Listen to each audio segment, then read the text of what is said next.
Welcome, Jets fans. It's Saturday Night Hangout, February 17th. We'll be talking Jets free agency, draft, even trade possibilities. I'm going to be joined by some guests. And in the 9 o'clock hour, we're going to discuss a pop culture topic this week is favorite movies of all time. There may be some guests. We may see Jets chaos. Oh, I know. He's not my favorite either, but he should be here in a bit. And some other surprise guests popping in. We'll be back right after this.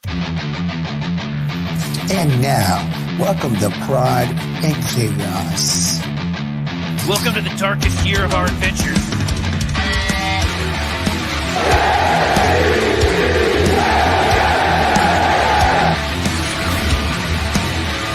Oh, yeah!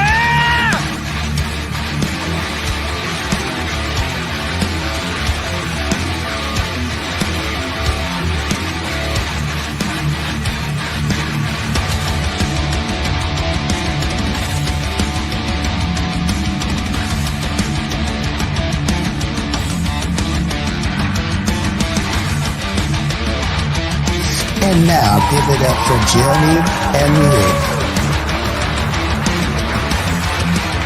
Now you scared me. And as usual, Nick is wrong. Why are you the way that you are? God, I can't stand you. Let's go to eat a damn snack. Whoa, that was cool. What's up, everybody? Hope everyone's enjoying their day. Just getting my wire hooked up here. Let's say what's up to a couple people. Let's say what's up to people who showed up. Dano was here early, my man. Snowball. All right, we can't start the snowballs here, so I appreciate you showing up, sir. Scott Foster, I think that's a new name in the chat here. I saw you earlier in Buffalo Jet fans chat. Thanks for showing up, man. If it is your first time here, if I'm correct with that, then please subscribe. We have a fun time here. Saturday night hangout. Friday night, Saturday night, sometimes I do a hangout. It's a little more of a laid-back show. We'll discuss the Jets the first hour. The second hour, we do like a pop culture topic. We've done favorite stand-up comedians, favorite sitcoms. We've done favorite fast food places. Tonight, we're going to do favorite movies. So if you're able to, stick around for that, man. These are always fun. Wild Wave, of course you're here, my friend. Big supporter. Appreciate you, Wild Wave. Oh, it's not a haircut. I just actually didn't put a fucking hat on. I actually did it, but thank you. I got one like 2 weeks ago, but I'll take the compliment. Got the beard growing in. Got this skunk tail growing down the goddamn middle. I call that my son. Every time he doesn't listen, another one turns white. That's why it's so white on the outside. So Scott's the man. He was bred for this. All right, awesome. Look at Dane recruiting. Hopefully you're kinder to me than Dane is. Dane's a fucking savage. So before the guests get here, before we get into everything else, I got to go on a rant. I haven't done a rant in a while. Tonight's rant is directed at any Jet fan dumb enough to say, bring Jamal Adams back. Take my personal feelings out of it. Here's the reasons we're not going to bring Jamal Adams back.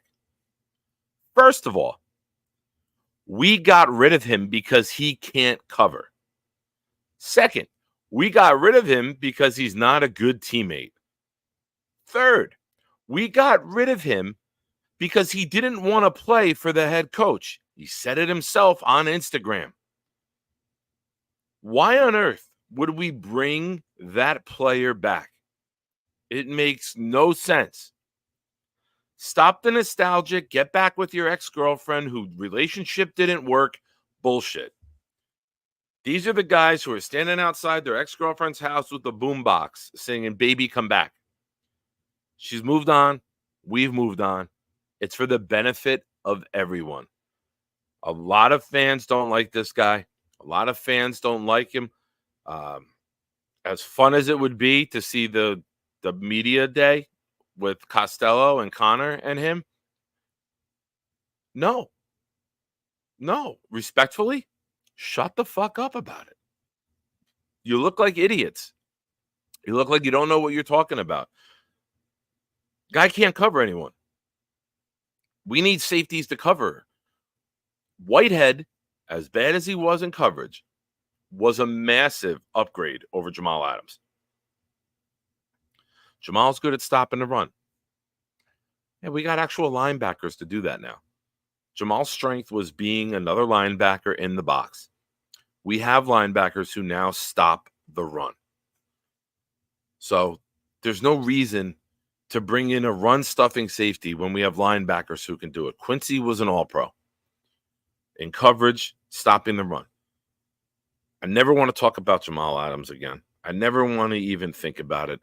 I am fairly confident Joe Douglas is not dumb enough to go down that road. Jamal still thinks he's an all-pro safety. Jamal is going to want to be paid very similarly to what he's getting paid now, which I think is 17 or 18 million a year. I wouldn't take him at a $2 million discount. I wouldn't take him at $2 million. The headache is not worth it. The self-promotion is not worth it. It's not the type of team that we're building. No. On all avenues, no. I would not get excited about it. Quote me, screenshot the video, record it, do whatever you got to do. Hold this receipt right here. I will never, ever be a fan of the notion of bringing back Jamal Adams. So we have to stop that immediately. Pull the emergency brake, do whatever you got to do. Just don't talk about that no more, Jets Twitter, please.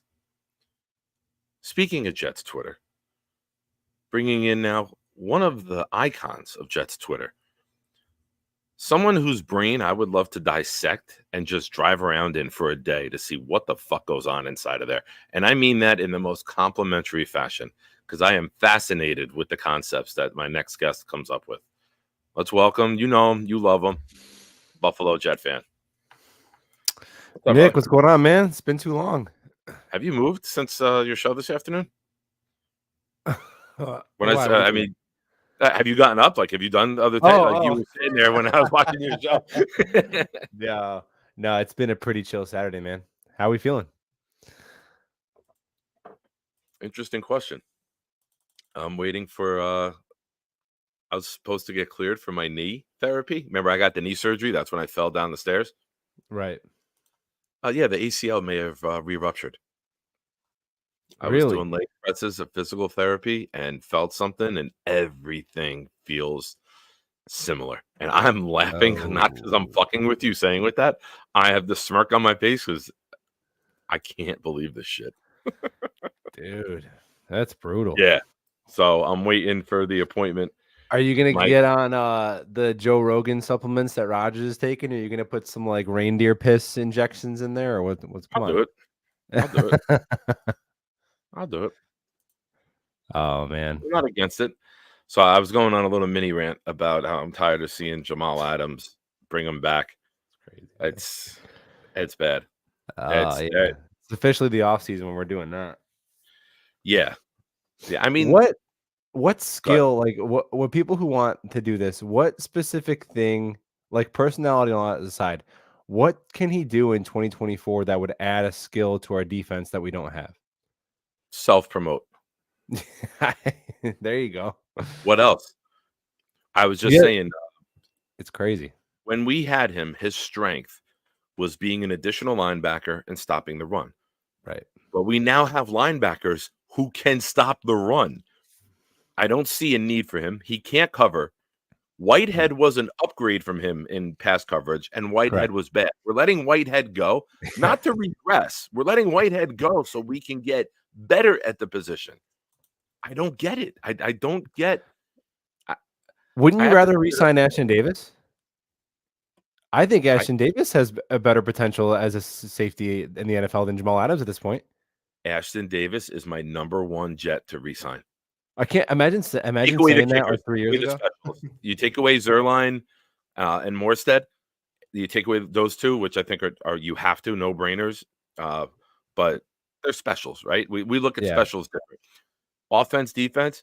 Ashton Davis is the number one guy who has to be re-signed, and I think deserves a bigger role.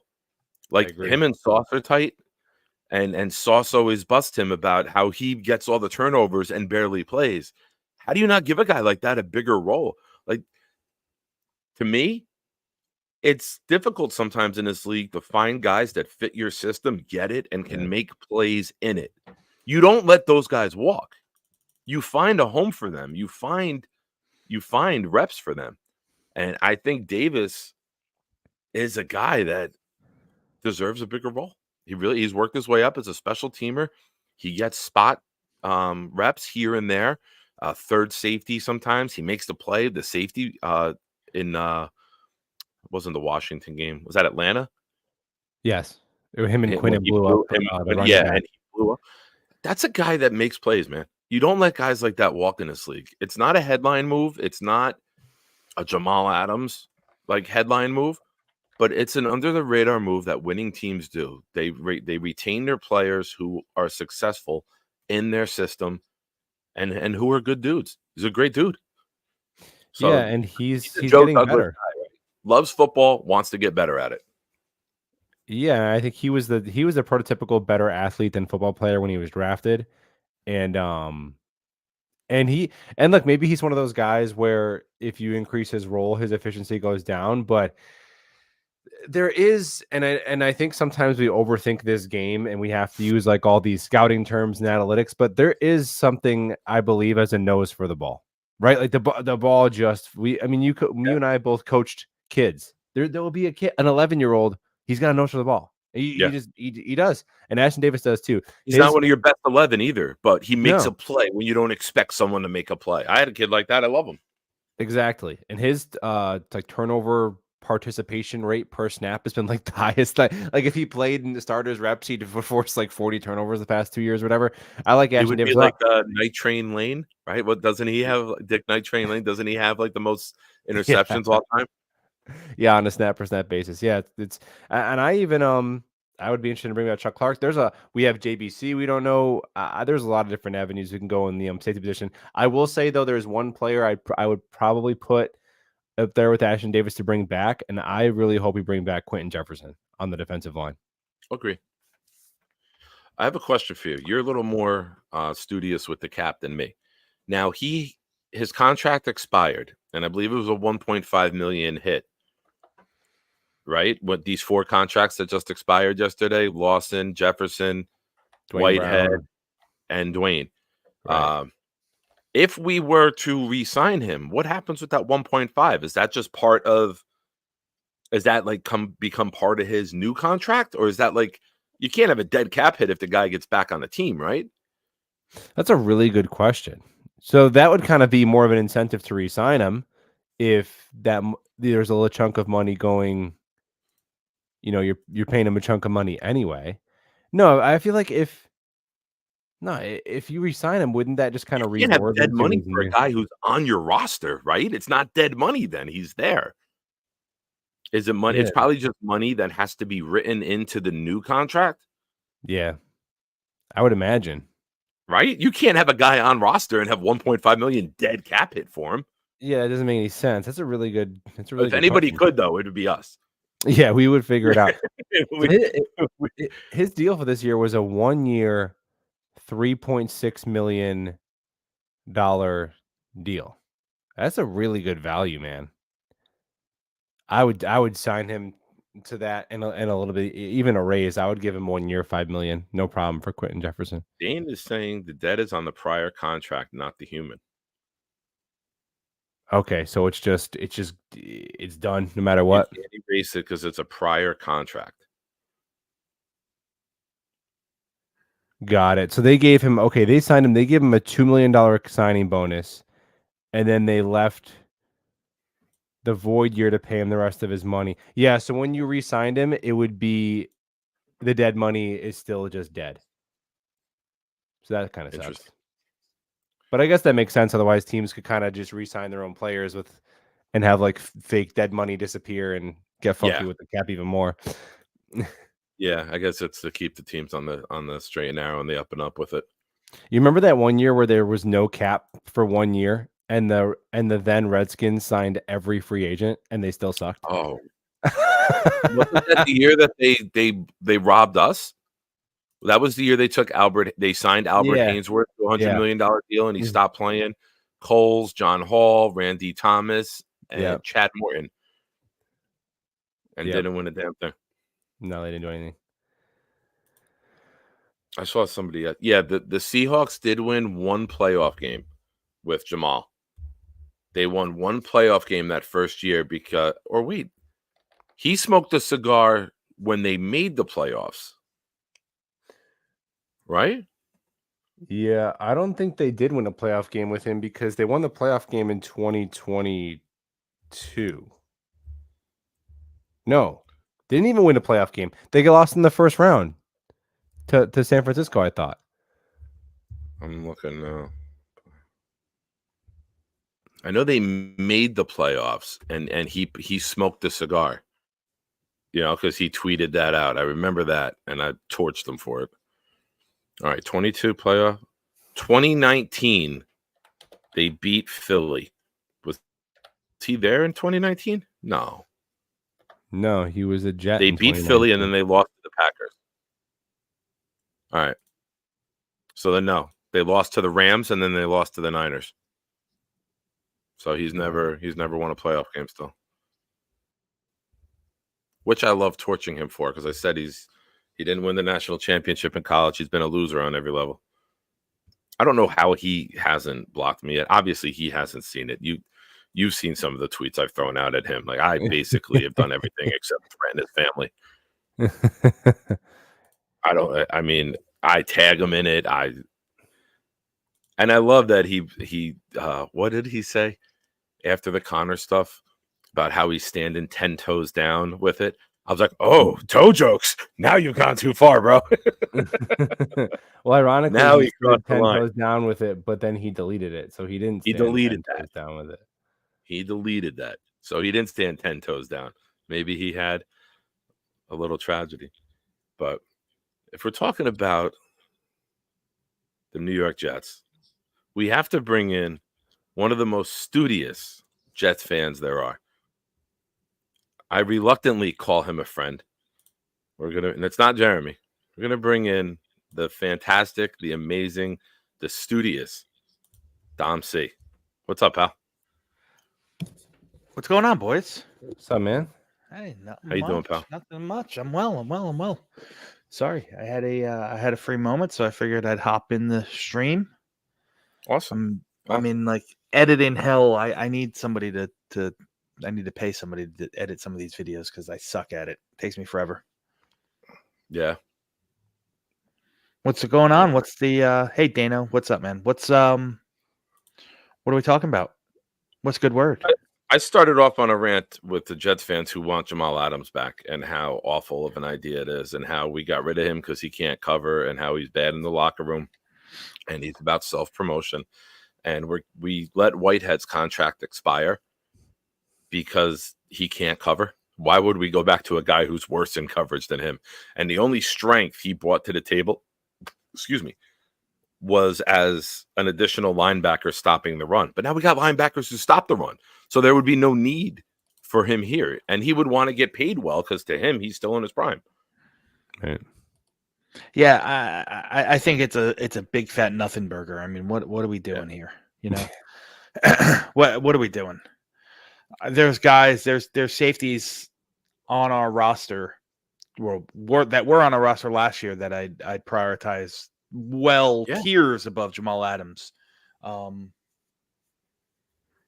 Ashton Davis is one of them. I think Ashton Davis is criminally underrated. And we just got done saying the same exact thing. Oh.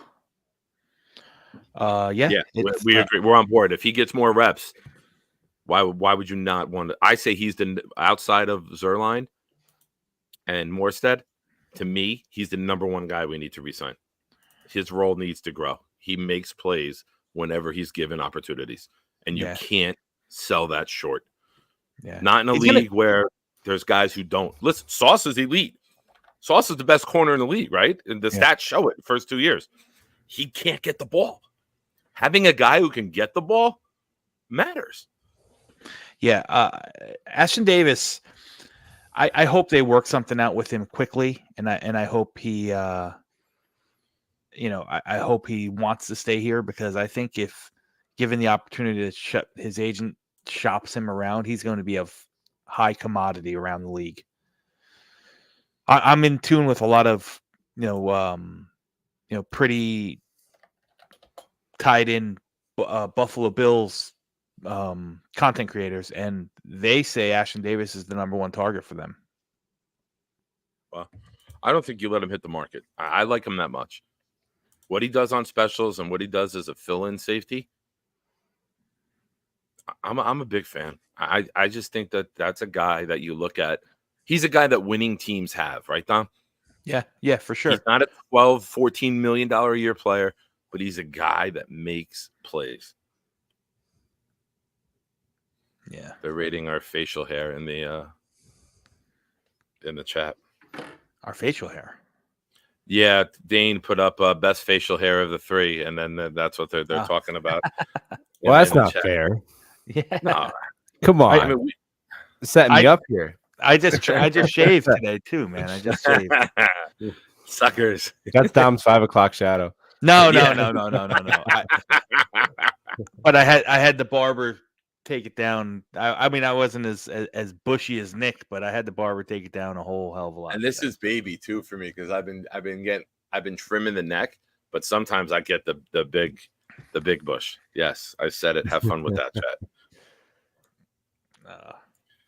So yeah, the safety room's gonna be interesting this year for the Jets, man. I'm obviously I'm probably one of the few. Actually, BJF is as well, but I'm one of the few Tony Adams stands left on in the Jets world. I think he's going to be just fine. Well, we both liked him before he was a Jet too. Correct. We liked him coming out of Illinois. Yeah, Tony Adams. Yeah. Oh, I'm a fan. Yeah. Yeah. I think he's. You need guys on this team who have rookie contracts. Like our biggest issue with the cap that everyone's going nuts about is we don't have enough of Michael Carter and Tony Adams type of players. It's either first round picks or free agents. Like you got to have guys who start in round 4, 5, 6 and beyond, right? Huff might be at the end of that leash, but you got to have a better middle of the draft in order to be a successful organization. It can't just be first round guaranteed contracts. No, you're right. And I think that plays even bigger part when we're talking about the safety room in particular, because I mean, Joe Douglas, as most GMs do, they have certain tendencies and they have certain patterns. And to me, I can sense that the safety room is not one where Joe Douglas is going to spend money on, you know? Yeah. So you're going to have to, like 2 year, what do you get? 2 years, 11 million, or 2 years, 12 million. That's what Whitehead's contract was. Yeah. Chuck Clark got what? He had 1 year, like 1.8. 3.5. I think it was like 3.5 with incentives that he didn't reach. So it was probably vet minimum plus, incentives. I don't think you're going to see much more than, a $5-6 million play, especially this year with some of the cap constraints that we're going to have. I know we're going to make money, money's going to matriculate kind of down and in as we restructure some of these contracts. But, there's teams out there that have, 70, 80, 90 million dollars, at the drop of a hat. They can go pay the top tier safety $12-13 million. Joe Douglas is just never going to do that. Yeah. Which is why Jamal Adams is probably not here to begin with, set aside all the other factors, the attitude, the all that stuff. But Joe Douglas just wasn't going to pay him that kind of money. Oh, my God. Oh, I want to say what's up to Johnny. BJ always wins. He's right. BJ always wins. Awkward segue. Connor, New York Flight Jets Talk is here. I had the pleasure of being on our Wednesday night show with him. Thank you for joining us, pal. What's up, man? Buffalo Jet always wins. Buffalo Jet always wins. I don't know, man. My friend Anthony from the IOW show. This is a narrative I want to squash, and I want to squash it tonight, and hopefully it picks up some traction, and I'm going to see what you guys think of it. Okay. The banter and the crying about who the backup quarterback is going to be is driving me nuts.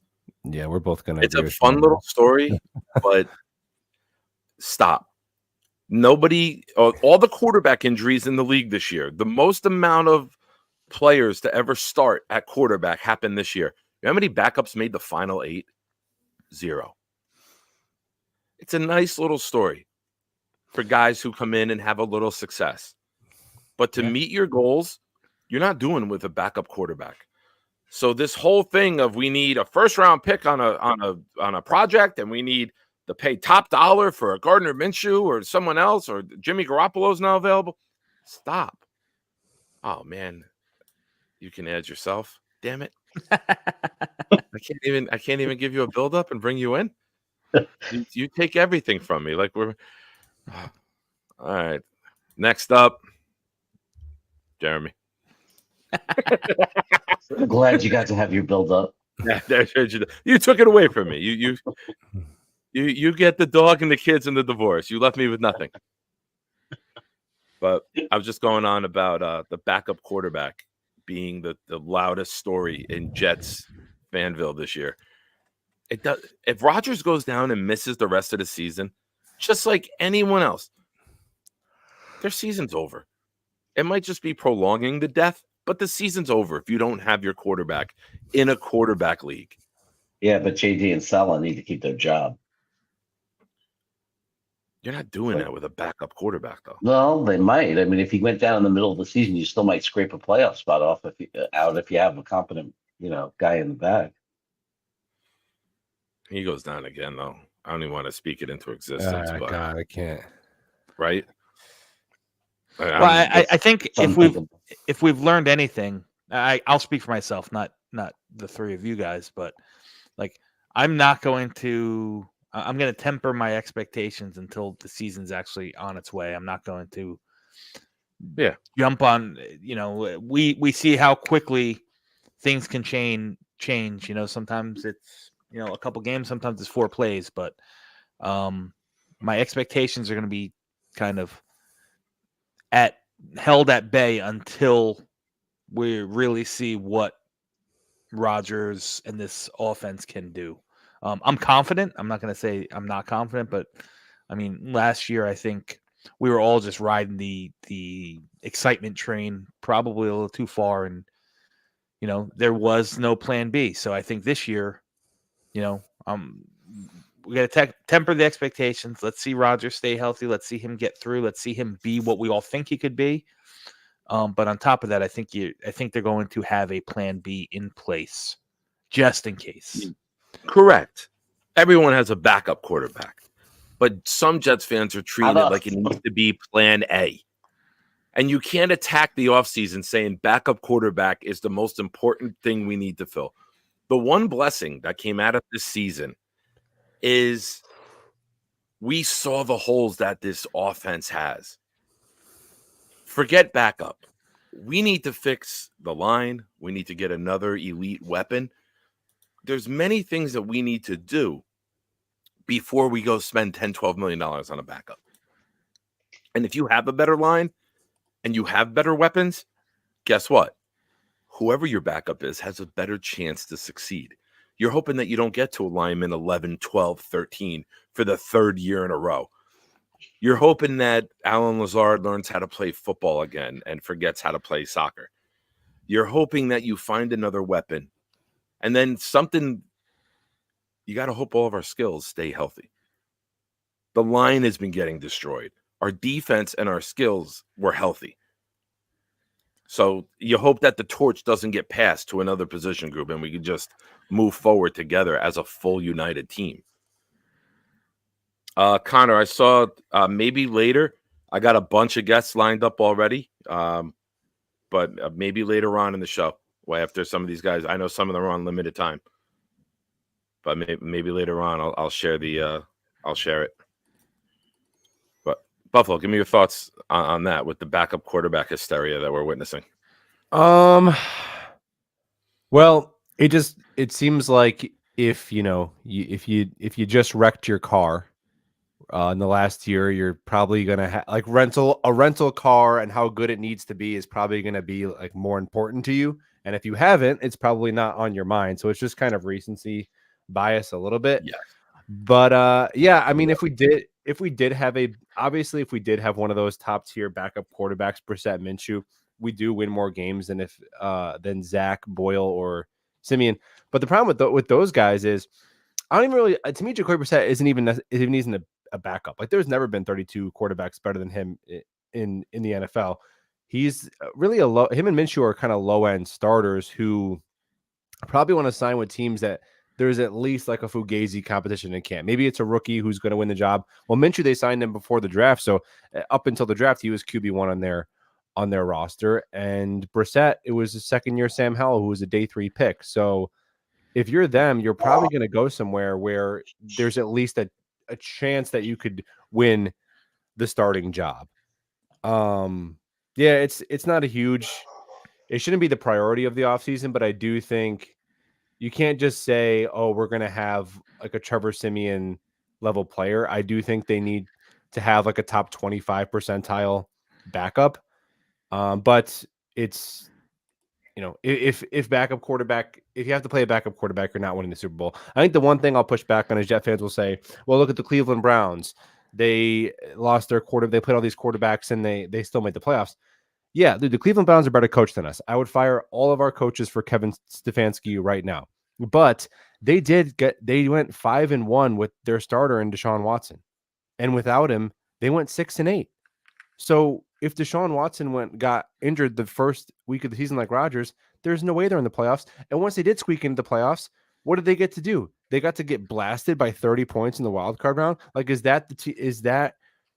would that really have been that much better? I guess to break the playoff drought, but I just think it's been a little bit overblown. Like we all have known since if we told you at the beginning of last year, Aaron Rodgers is going to go down and the Jets are going to win 7 games, you'd be like, yeah. Nobody's record prediction in here would have been more than 7 games if I told you Zach Wilson, Tim Boyle, and Trevor Siemian are going to be the 3 starting quarterbacks. You know what I mean? Yeah. Especially with 13 variations of the offensive line. Right. And that's the thing too. It's not even the same. It's not even just a backup quarterback, different backup quarterbacks. Even if you got to play the same like bad backup the whole year, at least there could be continuity, but it always seems to be once the first guy goes down, it's like Pandora's box. Yeah. I won't stand for any Trevor Sikkema hate or Trevor Siemian hate around here. Trevor Sikkema or Siemian. Yeah. Yeah. If you can't even get his name right. I think that says it all right there. Right. Before we go any further and I kick it over to Jeremy, we're going to bring in another member of the squad or the crew, as Dom calls the Twitter DM group, which somebody here has to get back in because it's boring without you, baby. But someone who is in the group, Tigo, what's up, buddy? Hey, look at this, man. This is a reunion, boys. Hello, friends. What's up, man? How are y'all doing tonight? All right. How's your hand? I assume it's the hand. Yeah. What'd you do? I gave myself a 1st-degree burn like an idiot. Doing what? Cooking. Someone come up with a pun to make fun of him. I can't think of one. There's got to be one. There's something in there, right? Yeah, you're married. Why are you cooking? Boom! It's a good one. I like cooking, but Don't listen to me. I'm single. Yeah. Nick You're insulted cooking Tigo Cooking all of Tigo and the them. Jets. Connor in the chat. Do not listen to me, Connor. Yeah. So, Jeremy, go ahead. You chime in, and then Tigo, and then Dom. We'll throw it around. Chime in on what? The backup quarterback hysteria that Jets fans are. Oh, I thought that I did already, but I don't know, but I don't think it should be hysteria. I don't think anything. I think obviously the priority's got to be the offensive line. It's just we've said it a million times to death. I mean, of course, it's the offensive line. It's I've showed it a million times on every team that's winning that consistently. Look at their offensive line. I even went into how to build the offensive line. I went into the detail of how important it is to draft and develop and retain offensive linemen so they have that continuity. So we could talk all day about it, but offensive line is the way to go. It's already a huge task because it's not just getting names. It's like then we have to hope that they can play together and we can create a unit out of them. There's so much in front of us and what we have to do with the offensive line. So there's no way backup quarterback is the priority, but it is something that we have to do. Like it doesn't make sense not to. It's not that expensive. It's not that hard to get a competent backup. It's never been an issue in my memory of my fandom. And if a team really wanted to, they can get itself a competent backup. The only times I've ever seen them not is when it's not important. In 2021, it wasn't important. It really wasn't. If Zach went down at that point, we were in a rebuilding year. We were in the first year. We just had a strip roster. It was the same thing when people crying about field goal kicker. Who cares? But when you're ready to compete, then you have to have it and it's not about, yes, season-ending injury. Rodgers is done.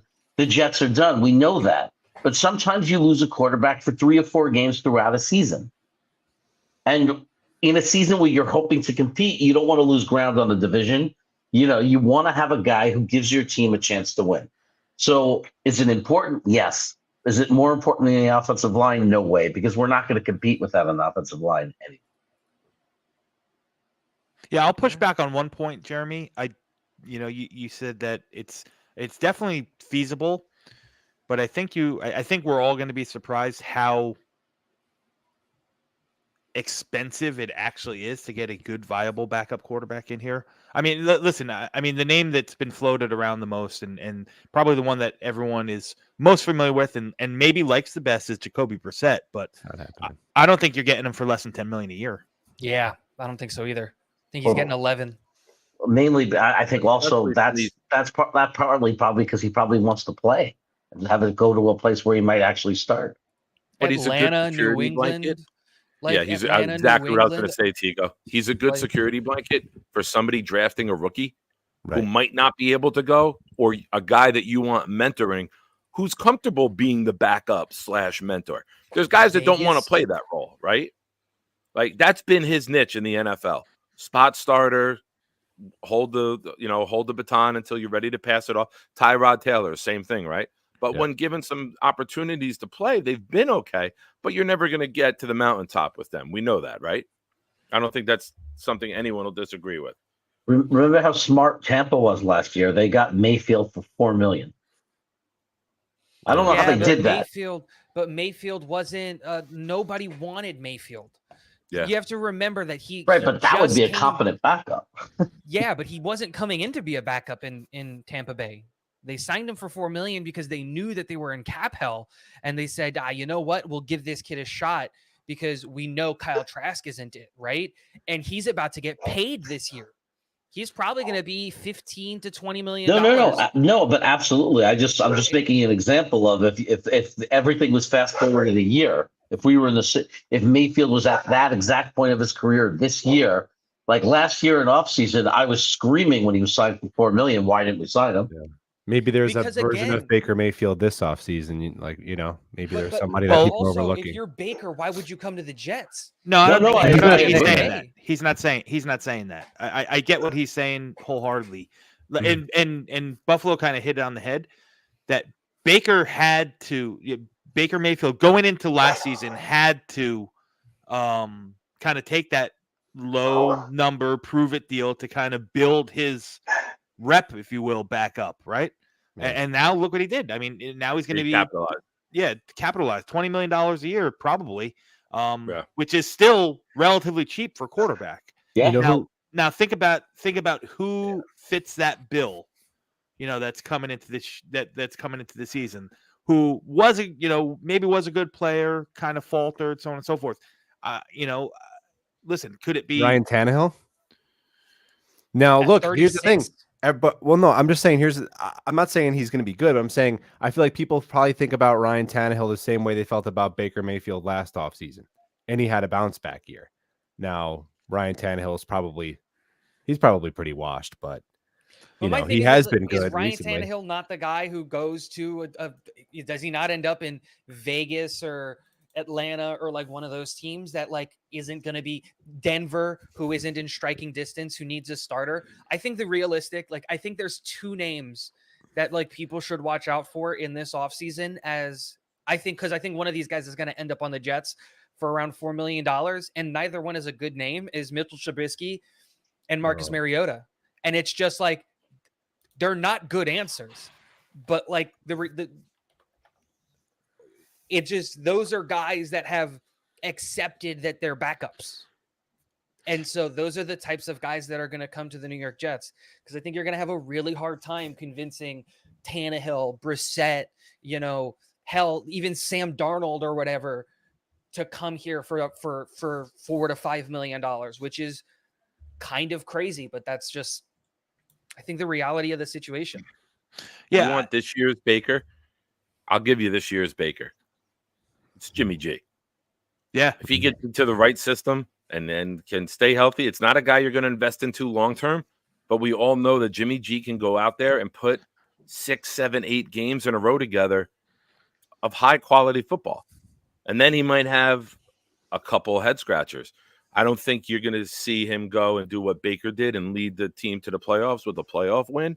But if there's anyone in this group of quarterbacks that you could say he could do it, I think Jimmy G's got to be at the top of the list.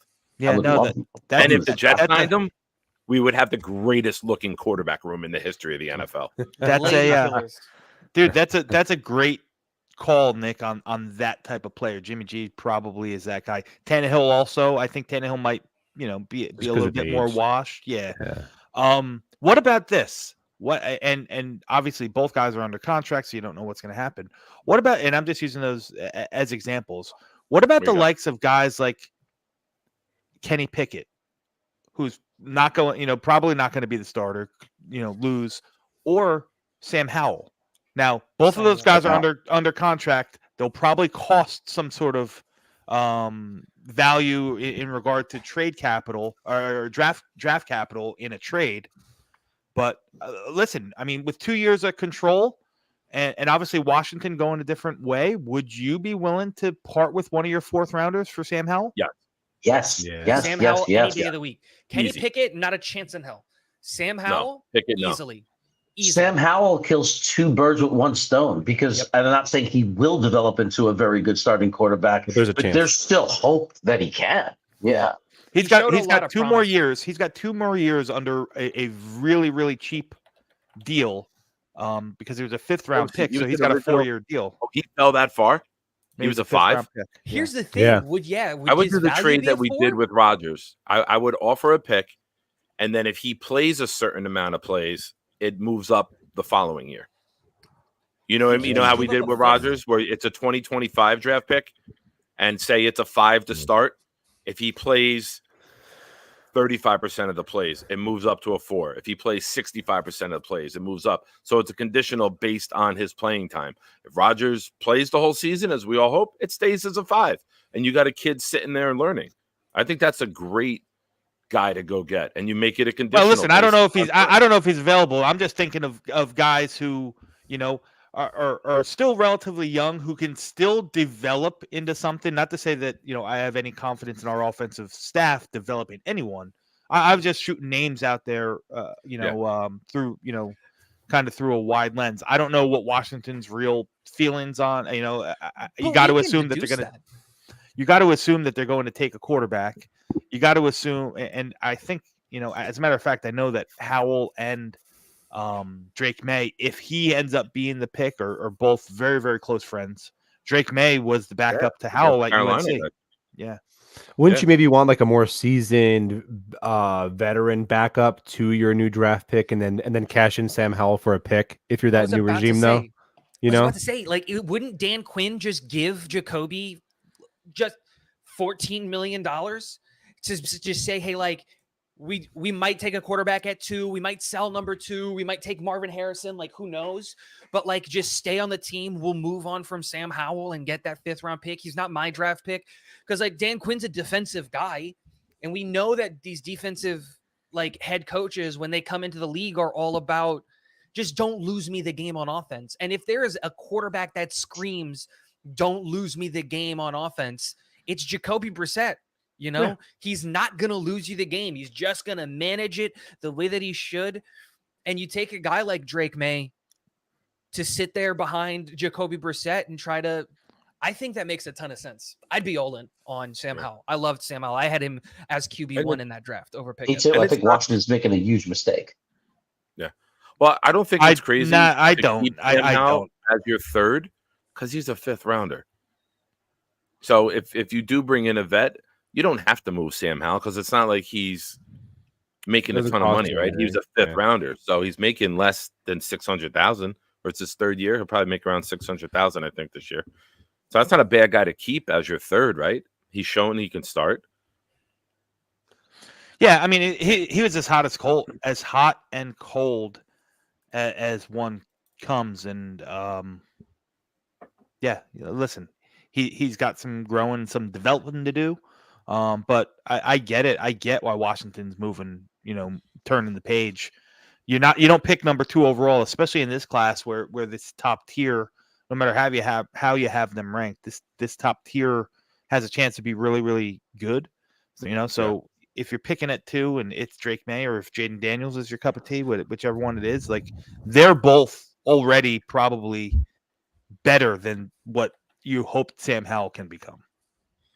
I think. I guess when you have a top 2 pick, I can't argue that if you have a top 2 pick now, because I wouldn't freak out nearly as much. And you're all going to jump on me for saying this.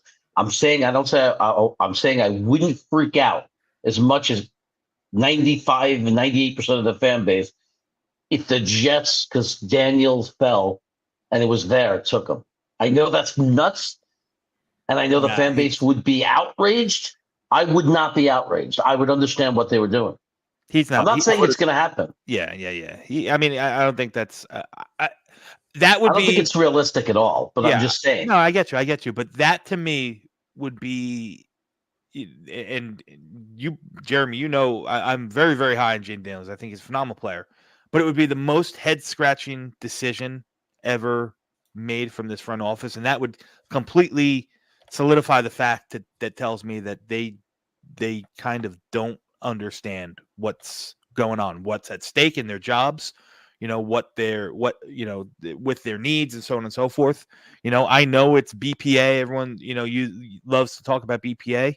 But I think you have to kind of massage in BPA with positional need kind of. It's BPA. Let me add to that, Dom. It's BPA when you're not in a position to win. We're in a position to win because we have a quarterback in a short window. So it's BPA who helps this quarterback win right now. When it's Zach Wilson, sure, take your BPAs. You try to build the team around them. But let me add this, Jared. I'll kick it back to you to rebuttal it. I don't think there's any way in hell Daniels gets to 10. Look, teams are Minnesota, Vegas, possibly even Seattle are going to jump to get this kid if he starts getting to that 6, 7, 8 range. It's nothing to rebuttal. It's not saying something. I am a Fuaga guy. I am not. It's nothing to rebuttal. I'm just saying that I understand how. I know the fan base would absolutely flip out. I'm just saying I would be the least angry by it, and I would be as shocked as anyone. It would be mind-boggling, but I would understand it more than a lot of other people, I think, because I put a lot of thought into it, and you're right. I want to win now. I want to take a shot at winning with Rodgers. I do. The only argument that's comparable or compatible at all to what I'm saying, and you'll probably argue this, but is nobody liked it. Everybody was outraged when Green Bay took Jordan Love. So now talk to a Green Bay Packer fan now and ask them if they would undo that now. Yeah, but trading up to 25 on a playoff team, that's a different to add a quarterback of the future is a lot different than the needs that we have at 10. I get what you're that's not what we were saying. That's not what we were saying. Everybody in Green Bay was saying, we need another receiver. We need another receiver to compete for a Super Bowl. That's what they were screaming. Correct. But they were also a playoff team. We're trying to do something we haven't done in 14 years. So I get the logic. If it's 2021 and we have Aaron Rodgers, okay, now you're drafted for the future. If we've had Aaron Rodgers for 15 years, you kind of got to have that one eye looking ahead. And they did. And it paid off for them, right? They look like they got a stud quarterback for the next 15 years. The problem is JD but knows if he so doesn't many- win this year, he's not going to be around to see that quarterback play anyway. Which is why he's not going to take a quarterback. Right. But in a vacuum, I think if JD and Saleh were just hired this year and Aaron Rodgers went down, I think what Jeremy's saying would be a lot more in play. But because they're in full save your ass and try to just keep your job for one more year mode, they're not even like as fans, we're probably thinking about the future more than they are, to be honest. See, I don't know if I agree with that, because the only reason I think everybody in the building knows if Aaron Rodgers gets hurt, it literally does not matter what they do. Everyone's fired. If Aaron Rodgers goes down again, it doesn't matter. They could bring in just the best, better than the sauce draft and like 9 first-round picks that we swindled out of people for no reason, and if Aaron Rodgers goes down, they're all out of a job, right? And so I don't know if the whole thing is going to be panic to save my job, because I think that they're really going to look at this and say, look, if Aaron Rodgers is healthy, we keep our job probably no matter what, because we won 7 games with Zach Wilson, Tim Boyle, Trevor Siemian. Like, we won 7 games. Rules. There you go. You won't get that movie. But if Aaron Rodgers plays, even behind the hodgepodge offensive line, if he plays for all 17 games, we probably win 11 games. Yeah, maybe more. Like, I don't think it's that big of a stretch. There were 3 games off the top of my head that I can say, we probably win the Chiefs game. We probably beat New England twice. Like the Raiders. And the Raiders game. And so, like, there's just 3 games off. And the Falcons. And the Falcons. Yeah, easily win that game. There's a bunch of and the game plan for the Chargers game is a lot different, because they're not sending all out blitz time and time and time again, because they're not The afraid. Chargers game was not as much of a blowout as the final score indicated. Of course. No. Again, we don't. Yeah, we shut down that quarterback. And we don't need to go through every game. But like, my thing is like, I think that they're going But to those look are at the this 5. and go, That gets you from 7 to 12. Of course. But what I'm saying is like, if they're going to have that conversation, I think they're going to look at it and go, look, with Aaron Rodgers, this is an 11-win team. We make the playoffs. Everybody's happy. The fan base is super excited. No one's going to be screaming for our throats. So we just go about it business as usual. And I'm not saying to take a quarterback in the first round. Like, that's not what I'm saying. Like, I am not a fan of Jaden Daniels. I would have to trade back really far for me to be willing to take a guy like JJ McCarthy even. And none of those guys are going to be in the position where I would feel comfortable taking them. So that's not what I'm arguing. But what I do think is it is BPA no matter what. You get to 10, it's best player available, regardless of position. Whoever it is, BPA on your board, you take that guy. If it's Dallas Turner, you take Dallas Turner. Oh, come on. Like, don't sleep on it. Well, I'm not. And the reason I'm saying can't do this again, man. Look, I get it. I get it. I'm not saying to take an edge. I'm not a pro. I'm just saying. Are they gonna take Will McDonald? You did. You did take Jared Verse in your last. Yeah, but I traded back. I traded back 20 bastard. spots. And then all of the tackles were gone. And I sure as hell wasn't gonna take freaking Patrick Paul in the first round. Jared Verse is my number 1 ranked edge, and he was available at 22. Little Connor took an edge on Wednesday. He traded down first, but we traded down twice, but he ended up taking an edge. But that's the whole thing, right? Like, I just went BPA, edge, and the best player Byron available Murphy? was we Jared took Verse. Latu, right? Yep. We're gonna take that white corner. What's the white corner's Cooper name? DeJean. Nice. Yeah, He's that's what we're gonna do. From Iowa. He's Jason Sehorn 2.0, dude. I actually he's think so he's gonna be good. really good. He's so good. There you go. You know what? Jason But again- Sehorn was a cornerback in the early 2000s on the I know. Giants. Who I know who Sehorn is. What's funny is but if you again, I flipped think his it's- name, he would like Dejon Cooper sounds like a corner. Cooper Cooper Dejon? Oh, I don't know. So the chat Yeah. the chat's interested in I'm going to switch it up here. The chat's interested in talking about some draft stuff. So let me ask you guys a question. Obviously, we're tackles. let me where take it's it at. first, because I got to get up and do something. Let me take it first, and then you kick it around. Jeremy's got controls for the chat. Yeah. Go So ahead. obviously, tackle is the area who's your number one tackle, not number one tackle on the board, but your best or your perfect scenario, how it falls, and who's the guy that you're okay taking like second fiddle. So who do you think is your most realistic tackle that you want, and then who are you okay with? I think it's universal that everyone has Alt and Fasciano 1-2, right? Well, So I'm going to take Alt out of the equation because I don't think he's. That's what I'm doing. I See, think but I don't both think are, that's so unrealistic. Tennessee might not take a tackle. okay. I'm gonna answer it under the idea under the of premise Alt that and Alt's Fasciano. not available. He's not going to be there, but we'll I'm just gonna go play Alt that and game. Fasciano are gone. I think Fasciano goes too. Just for this discussion for me. Anyone else you can alter it, guys. I would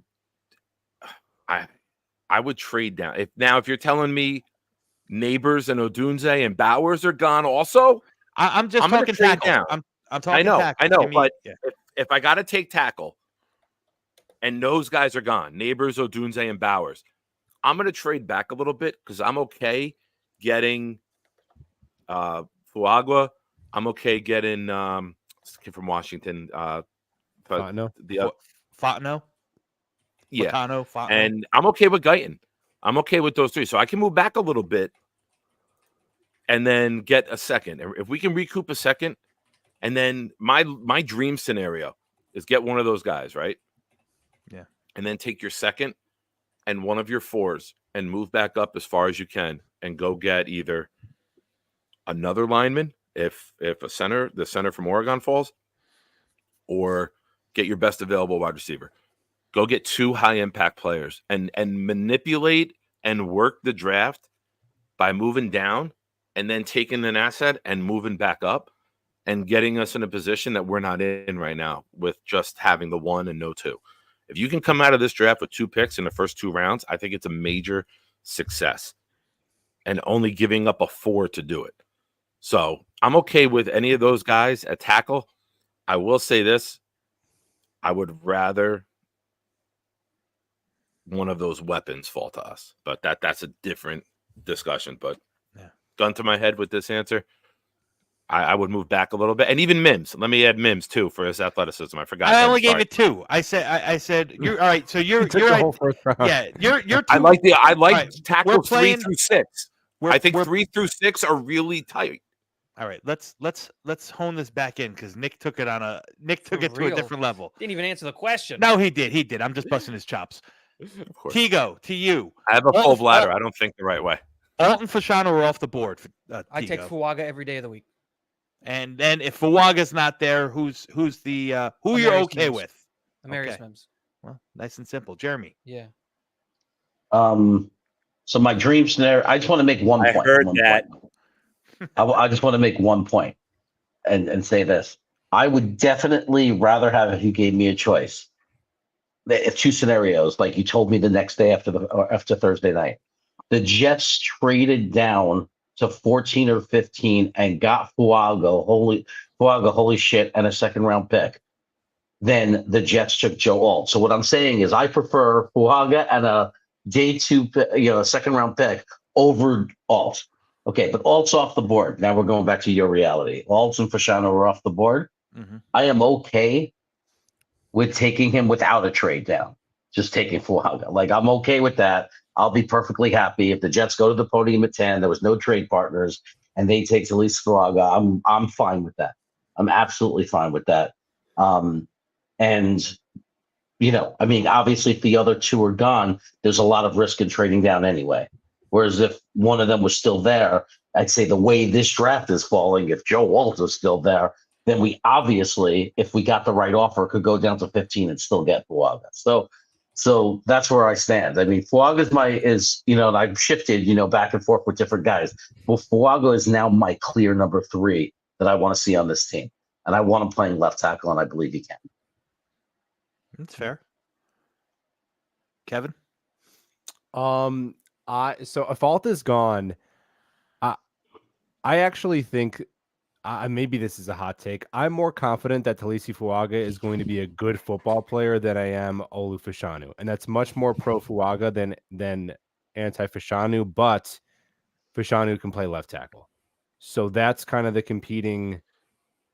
I would go Fuaga, and I know I'm probably wrong because when people who know more are I think the vast majority of people who are more plugged in and have studied more film are higher on Fashanu. So I'm perfectly fine going on a limb saying I'm probably wrong, but I'm just really confident that Fuaga is going to be a good football player. Maybe it's at right tackle, most likely at right tackle. Maybe it's at guard.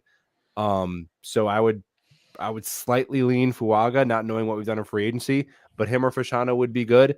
And then after that, I think JC Latham would be the next guy for me. Who's I know the foot speed is not ideal for guys the speed guys out of the wide 9, and there's some Becton flashbacks there, but dude, he's so strong, man. He's so strong, and he does get at his kick step he gets there pretty quick. He gets to his spot pretty quick, and he doesn't stick on blocks in the run the way Fuaga does. Nobody sticks on blocks in the run the way Fuaga's like Kevin Mawai. He's like 20 yards downfield, still mugging guys, taking their lunch money. But that's probably the order I would put it in.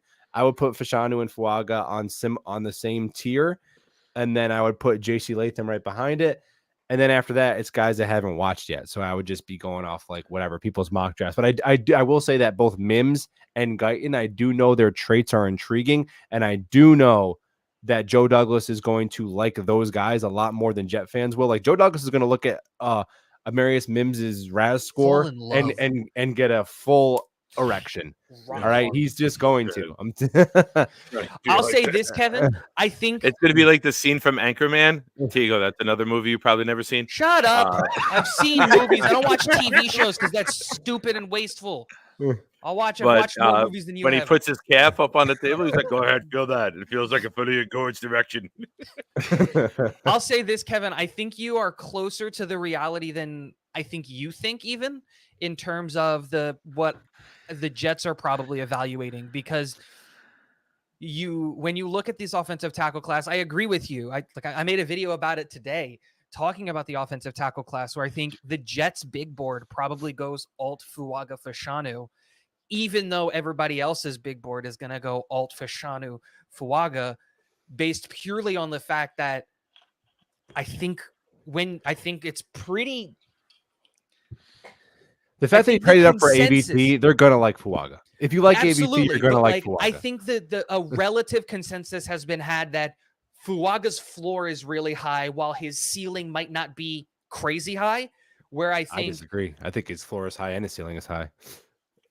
That's fine, but whatever. But I think Fashanu is going to struggle early and kick off late. Not late, but like years 1 to 3 are going to have some hiccups. But years 4 to 15 are going to be all pro level. And if you're Joe Douglas, can you bank on years 4 to 15 being all pro when you only have 1, maybe 2 years of Aaron Rodgers? And I think the other thing is I think everyone is honing in on left tackle, and I cannot see a world in which Joe Douglas goes into free agency, doesn't fix the blind side with a veteran. I don't think he's going to hand the blind side to a rookie. I agree with that. It just doesn't compute in my brain. You're going to put a veteran on the left side, and then you're going to put the rookie on the right side where Aaron Rodgers can see the pressure and manipulate the pocket. So long story short, I agree with you. I think the Jets are going to be more pro Fuaga. And this isn't anti-Fashanu. On my big board, I still have Fashanu as offensive tackle too. That's not me being anti-Fashanu. It's just I think Fuaga plays the right side. You're going to put a rookie on the right side where Aaron Rodgers could see the pressure. And I think years 1 and 2, Fuaga's probably going to be better, even though years 3 to 15, Fashanu is probably going to be better. Tyler Guyton is going to end up as the best tackle in this class anyway, but that's besides the point. Don't forget that we still have the comps also. So, yeah, but needing the plug and play for 2024, I'm curious to know what percentage that factors into the Jets grading out these players. You know, like you're saying, but Fashanu then, Fuaga now, how much weight does that carry at one Jets drive? I wish to God we could find that out, long term.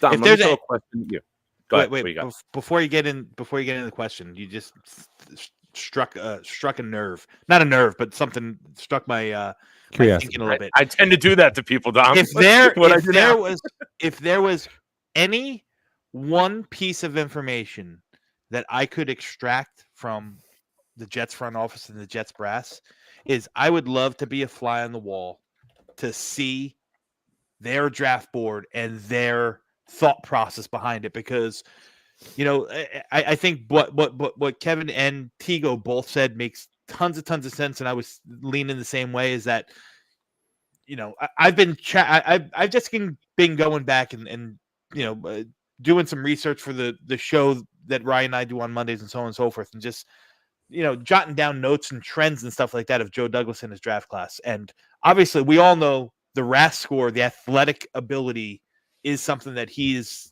extremely high on. He Captains. captains is another one. But of the top of the guys that he took between rounds 1 and 4, there was 2 guys in Joe Douglas' tenure that didn't have over a 9 RAS score, or over an 8.9 RAS score. One was that weirdo quarterback that he took year 1, James Morgan, and the other was Max Mitchell. Now, Max Mitchell's Two guys who shouldn't be in the league. Well, I'll tell you this. I mean, I don't know if you guys remember Max Mitchell's combine day was probably one of the historical worst combines ever. I mean, he was just bad. I mean, he had an off week.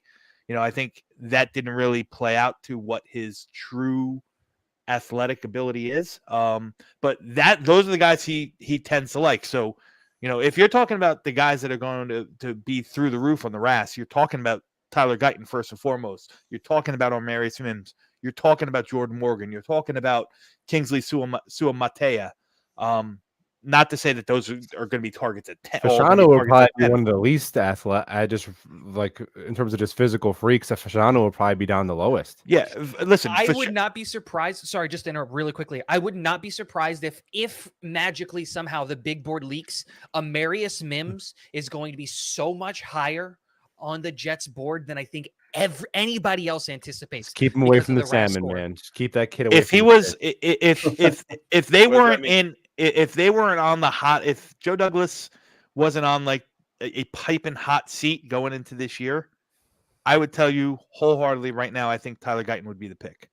I absolutely do. I don't think you can. And listen, maybe he still might be, but I don't know if Guyton. We talked about Fashanu probably having some, hiccups early on. I see a path. I could easily see a path for Olaf Fashanu that kind of parallels Andrew Thomas from the Giants. Andrew Thomas was awful his first year. Yeah. His first year he was awful. But the athlete and the and everything kind of all came together, and it worked. He got more, and again, a lot of the faults that I see in Fashanu, especially against power, he was dominant in college. Andrew Thomas was dominant in college. Andrew Thomas and Fashanu both, their Achilles heel was those true pure power rushers, because they catch a lot of their blockers. You know what I mean? They don't, they let the block, they let that power get into their hand, get into their chest. Yeah. Andrew Thomas has worked to fix that. Fashanu is going to have to fix that. Forget about the run block and stuff, because I don't think Fashanu is even in the same stratosphere as a run blocker as Alt or as Latham or Fuaga. Absolutely, he's not even there. But the pass tendencies, the pass sets on an island, fine. I'll take him one-on-one on an island all day.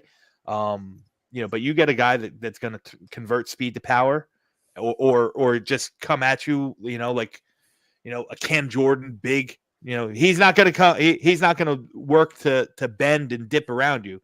Cam Jordan's going to come through you. You know what I mean? Another big. Any of those big kind of burly 5-tech defensive end types.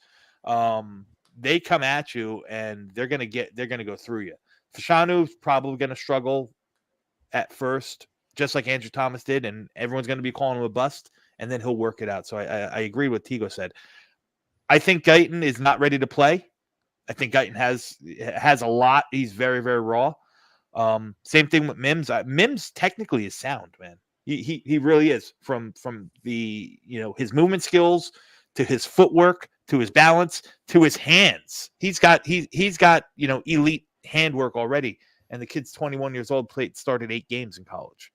That's the issue. It's 8 games. Yeah, I don't know if I just don't know. Like I said, those guys, the Mims, the Morgans, the Guytons, those are going to be guys that test very well, and I would think would trend to be kind of Joe Douglas guys. But I don't know if you can bank this season with your seat piping hot on those guys. So I think you're gonna, and maybe in the long term it might be detrimental to the Jets, but I think you're going to bank on a guy that has a higher floor and maybe not as high of a ceiling. Well, I'm not going to finish my rankings until I see the combines and I see. I don't know about Ross or like how that formula. I care about one drill because there's 30 years of evidence that for offensive line, it's probably the easiest position. When people say, "Oh, what does that matter? Why are they doing that stupid thing on the field?" Well, I have 30 years of evidence and data that proves the 20-step shuttle is the drill, and you look at that, and that 30 years has the highest correlation to success in the NFL for an offensive lineman. So that's going to matter a lot to me because it's just evidently very important. So that's the drill I'm going to look at. I'll tell you what. If we get Guyton, I'll tell you what. It better have been after trading down and getting a lot of goodies with it. Yeah, well, I'll say this. That's going to happen. Again, trending, just tracking some of Joe Douglas' trends over the past couple of years. He's never taken an offensive lineman who has a 10-yard split higher than 1.8. So he wants guys that can get off the line, get off the ball quick. The long speed, the 40-yard dash for an offensive lineman is so stupid. But the 10-yard The only time split, we've seen an offensive lineman run 40 yards is when Vera Tucker was trying to run with Breece Hall in Denver. And he kept up. The 68-yarder. Yeah, but we've seen plenty of. Boy was moving. He didn't block a single guy on the play. If you watch that play, he's at right tackle, and he just, the way everything else flowed, he just had to run. He didn't touch anyone. He was moving. But to Dom's point, real quick, just to interrupt a little bit, I think after I think post combine, guys like Mims and Guyton, who are currently looked at as post 15 picks. Probably that's probably a little too early. Post 18 picks, you're 18 to 32. You're going to see the draft happen. And I think those guys are going to shoot up boards, and you're going to see Amarius Mims and Tyler Guyton both going in the top 15, top 20 in mock drafts for that final. You're going to see a real big shakeup because you're going to have that prospect fatigue with like Fashanu and like probably Fuaga. I would not be surprised if by the end of it, like Alt is going to stay as the number 1 tackle, but you're going to see drafts where like Tyler Guyton is the second tackle taken, and then JC Latham is the second tackle just to be taken. different. Yeah. And then like, but that wouldn't surprise me because I think outside of Alt, who is head and shoulders better than I think everybody in this class, I think the gap from Alt to Fashanu isn't as big as the gap from Fashanu to Guyton in terms of their like whole prospect by the end of it. I don't think it's going to be that big. Listen, I think you're right in the terms of prospect fatigue. I think it's a real thing. But when we talk about the combine, Olu Fashanu is an extremely well put together athlete. I think he's gonna test really high. I think after the combine, you're going to see a lot more people kind of go back to maybe Olu Fashanu might be, tackle 1 on their board, so on and so forth. Really? That's good. Yeah. And I want to touch on something about Mims. I think Tigo talked about him like after testing, he'll bump up. I'll tell you right now, I think I already think Mims will probably land somewhere in the top 15, without the combine testing in place. There's no way you can tell me that. And they do that. The agencies and the guys, they reach out and they get, they kind of, they get a feel of what people are saying, and they're allowed to get what they're, the NFL puts out like grades where they think these guys are going to go before they actually declare for the draft or not. Amarius Mims is 20, going to be 21 years old, a true junior, could have went back to Georgia this year, has only 8 starts under his belt. You can't tell me that he wasn't told that he's going to be a top half of the first round pick. Yeah. Dom, Otherwise, he would have went back and got more So money. what we Otherwise, need he to would have do- gone back. The NIL money's real. You know what I mean? So you can't Yeah. tell me that. And to go back to play with Georgia, who's going Especially to in be Athens. consistently competitive year after year. He knows, or at least the NFL thinks that he's going to be a top half of the first round pick. we need to honestly look at the 20 teams that right now in their draft order. Like look at the NFL draft, look at the first 20 picks. At some point, I'm not saying we do it right now. We have to at some point debate every team and really figure out how many offensive tackles we think are going to go in the top 20. Like by doing a rating system of how likely will this football team use their pick on an offensive tackle. Well, Like don't I would forget, love to do that. but I don't think forget, that's such an people interesting. will jump too. So See, but you here's can't the just thing. cut it off at 20 because people will jump if they have their guy. Going from the mid 20s to the late teens is not that hefty of a price as it Fine, is we could going look, from. we could look at all the teams. Like we'll see how many teams will realistically give. Like, and everybody after 20 would take like a jump, right? That means even trade. We're that sure that they'd even be willing to trade up for it. But I'm just curious about what the need is for offensive tackle for all 31 teams. So we can, I'm sure Joe Douglas does this, right? I mean, this is how you read a board. So I just would think it would be cool if we did it, if we read the board. Let's figure out how many people want to tackle. I think it's really interesting, though, just a real quick on that is I think people think, oh, this class is loaded, so people are going to come up for them. But I think that we might, especially with recent trends, it might be the opposite. They'll be like, oh, this class is loaded. We can get one later. Because look at I guess the best example here would be the JJ's edge class, where there were 5 edges with first round grades. It was Kayvon Thibodeau, Trayvon Walker, Jermaine Johnson, George Karlaftis. I'm missing one. There was one more. 2021 draft class? Yeah, the JJ class. Who was the Walker, other one? That had a first round? Hutchinson, Hutchinson. Aiden Hutchinson. There it is. See, I knew I was missing one. They all had first round grades on them. And 4 of those guys had top 10 grades on them. Probably all 5 of them had top 10 grades on them. And when you looked at it was 4 of them because Karlaftis was looked as a middle of the first round kind of pick. And when we look at it, 3 went, right? We went 1, 2, 3, essentially. I think it was like 1, 2, 5 or something like that. Because I think Kayvon Thibodeau was the 5th overall pick. Whatever it was. It went 1, 2, 5.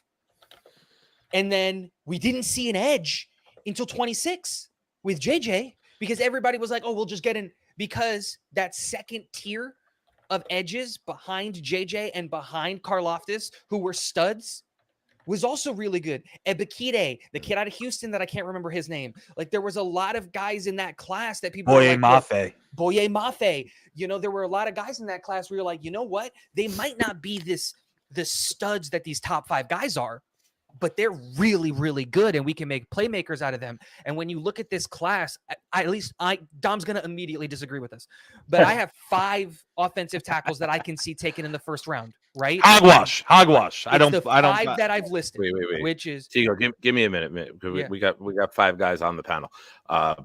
Buffalo, I know you sent the message. You got to go. You got anything in closing? No. Well, I'll talk to you guys soon. Take care. Go Jets. Do you have your movies? Oh, what, my top 5 movies? All right. Yeah. Toy Story 1 through 4 and The Shawshank Redemption. There you go. Amen. nice. They're basically the same story, right? Everyone's trying to escape. Green Man. There you Are go. they trying to get back into jail in Toy Story 1? I don't know. I didn't Those start was watching you. Toy So was Story. Rig.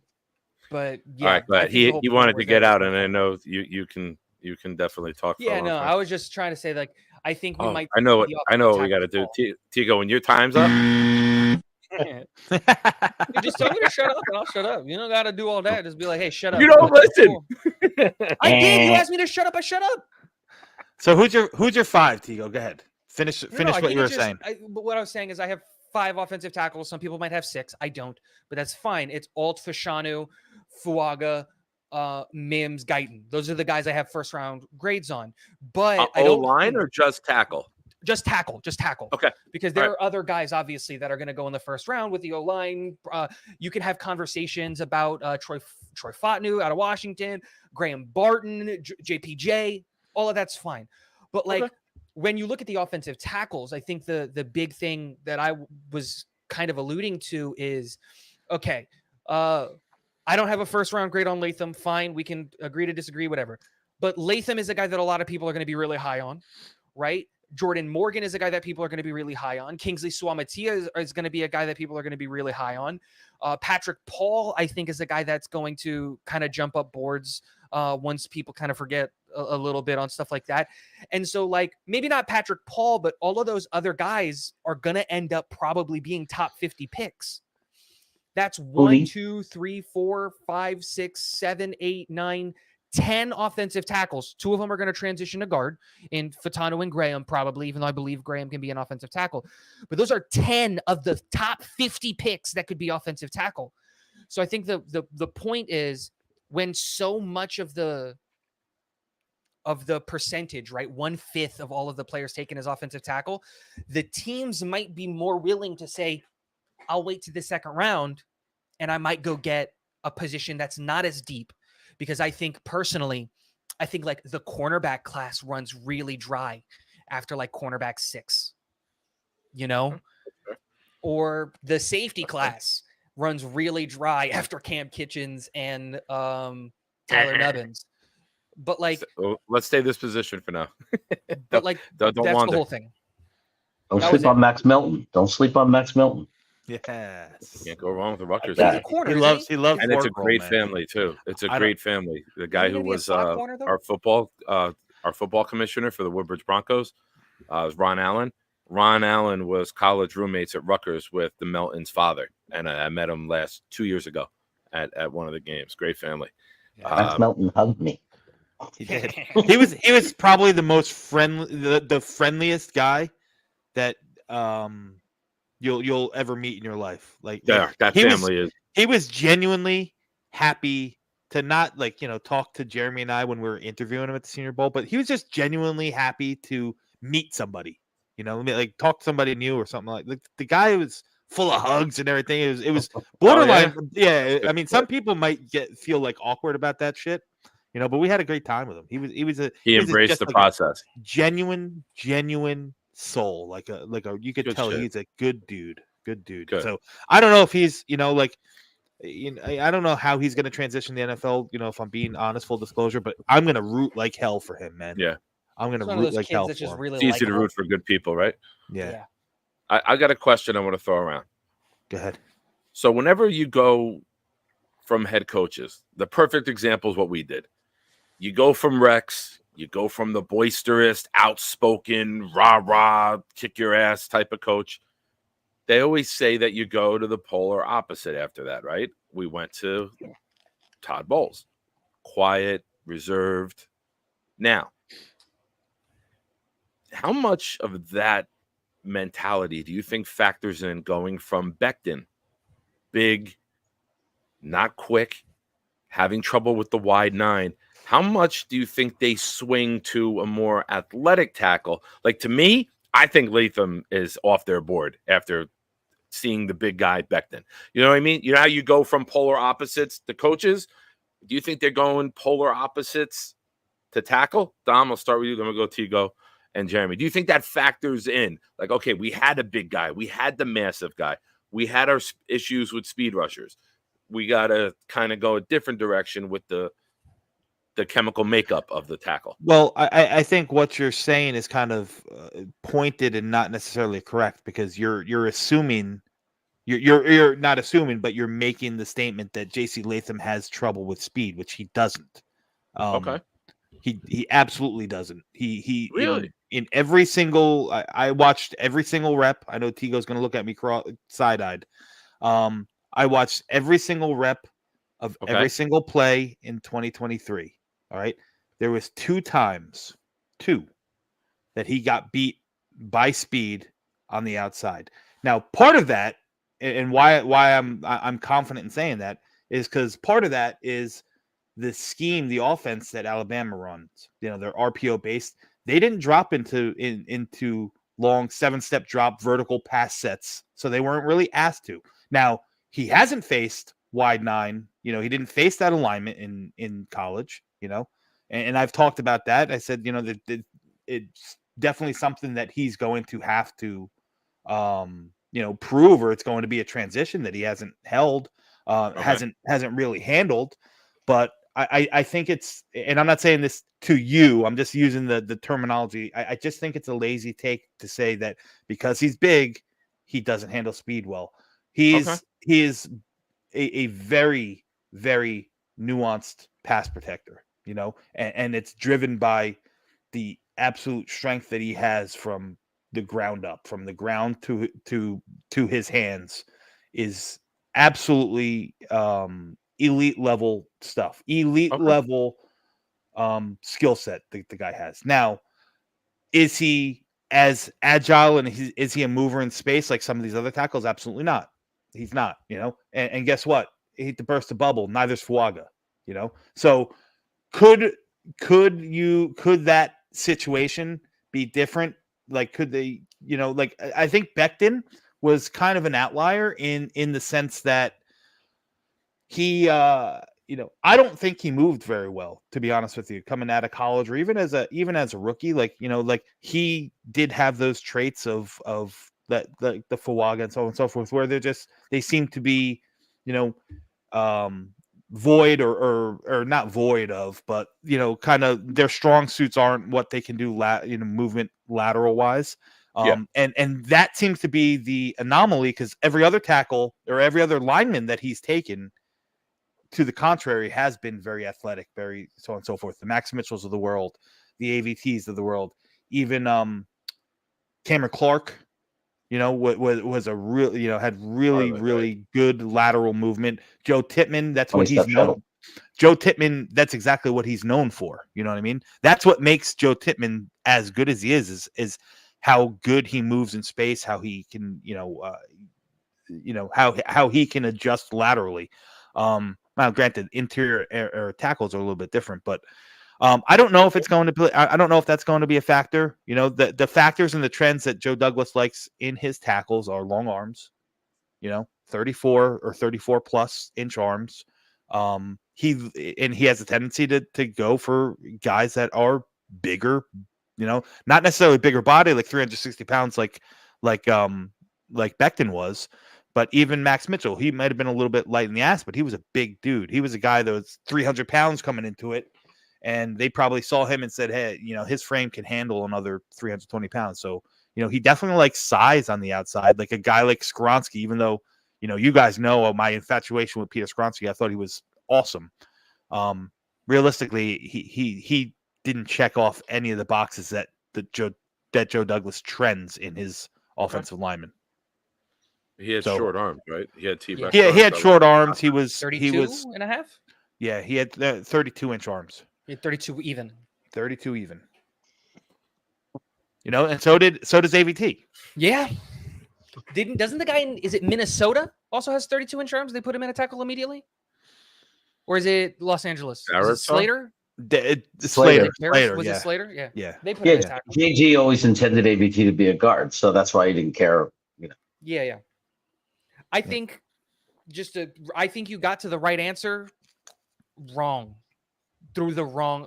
I think you did I think you showed your work incorrectly and got to the right answer, Nick.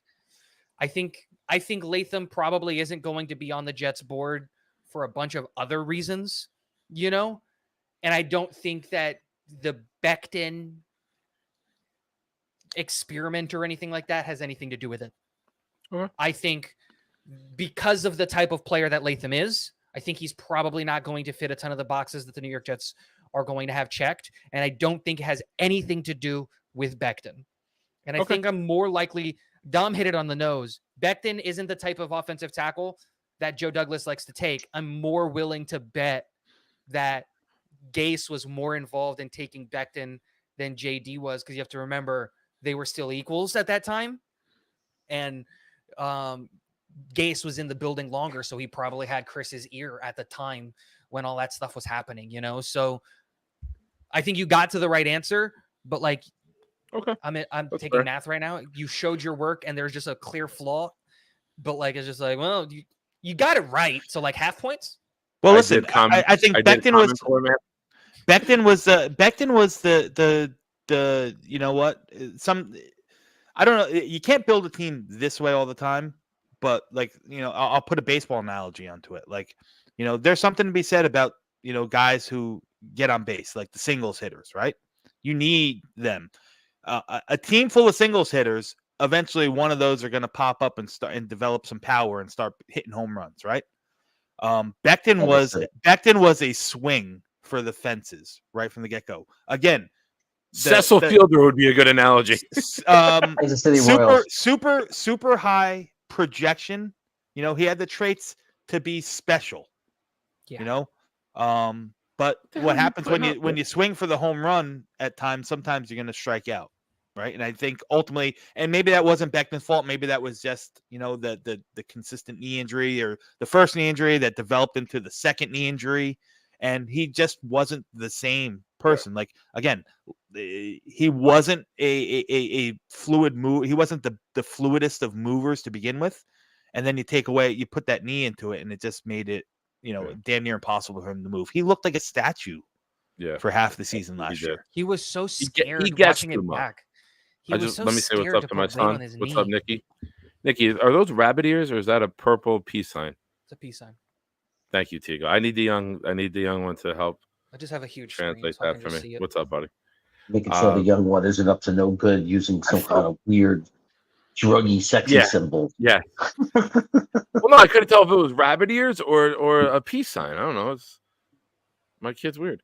This whole generation's strange. You know, the whole JC Latham thing, you know, first of all, I really want to find out from Dom, you don't have to tell me here. How did you get all this other film on him? Because the site you got me on, there's some film on him, but not nearly what you're saying. I can't watch this whole 2023, this whole 2023 tape. So I'm wondering how you got access to that. Is there another thing I need to do? I got like I said, I got a guy that we kind of swap film with every so often. So I got a lot more that the guys that I can't get on the site that, you know, I hooked you into, you know, he's got access to some stuff and he doesn't have access to some stuff. So we've swapped, but I've watched every single game of Latham, and I'll tell you this, the last 6 games of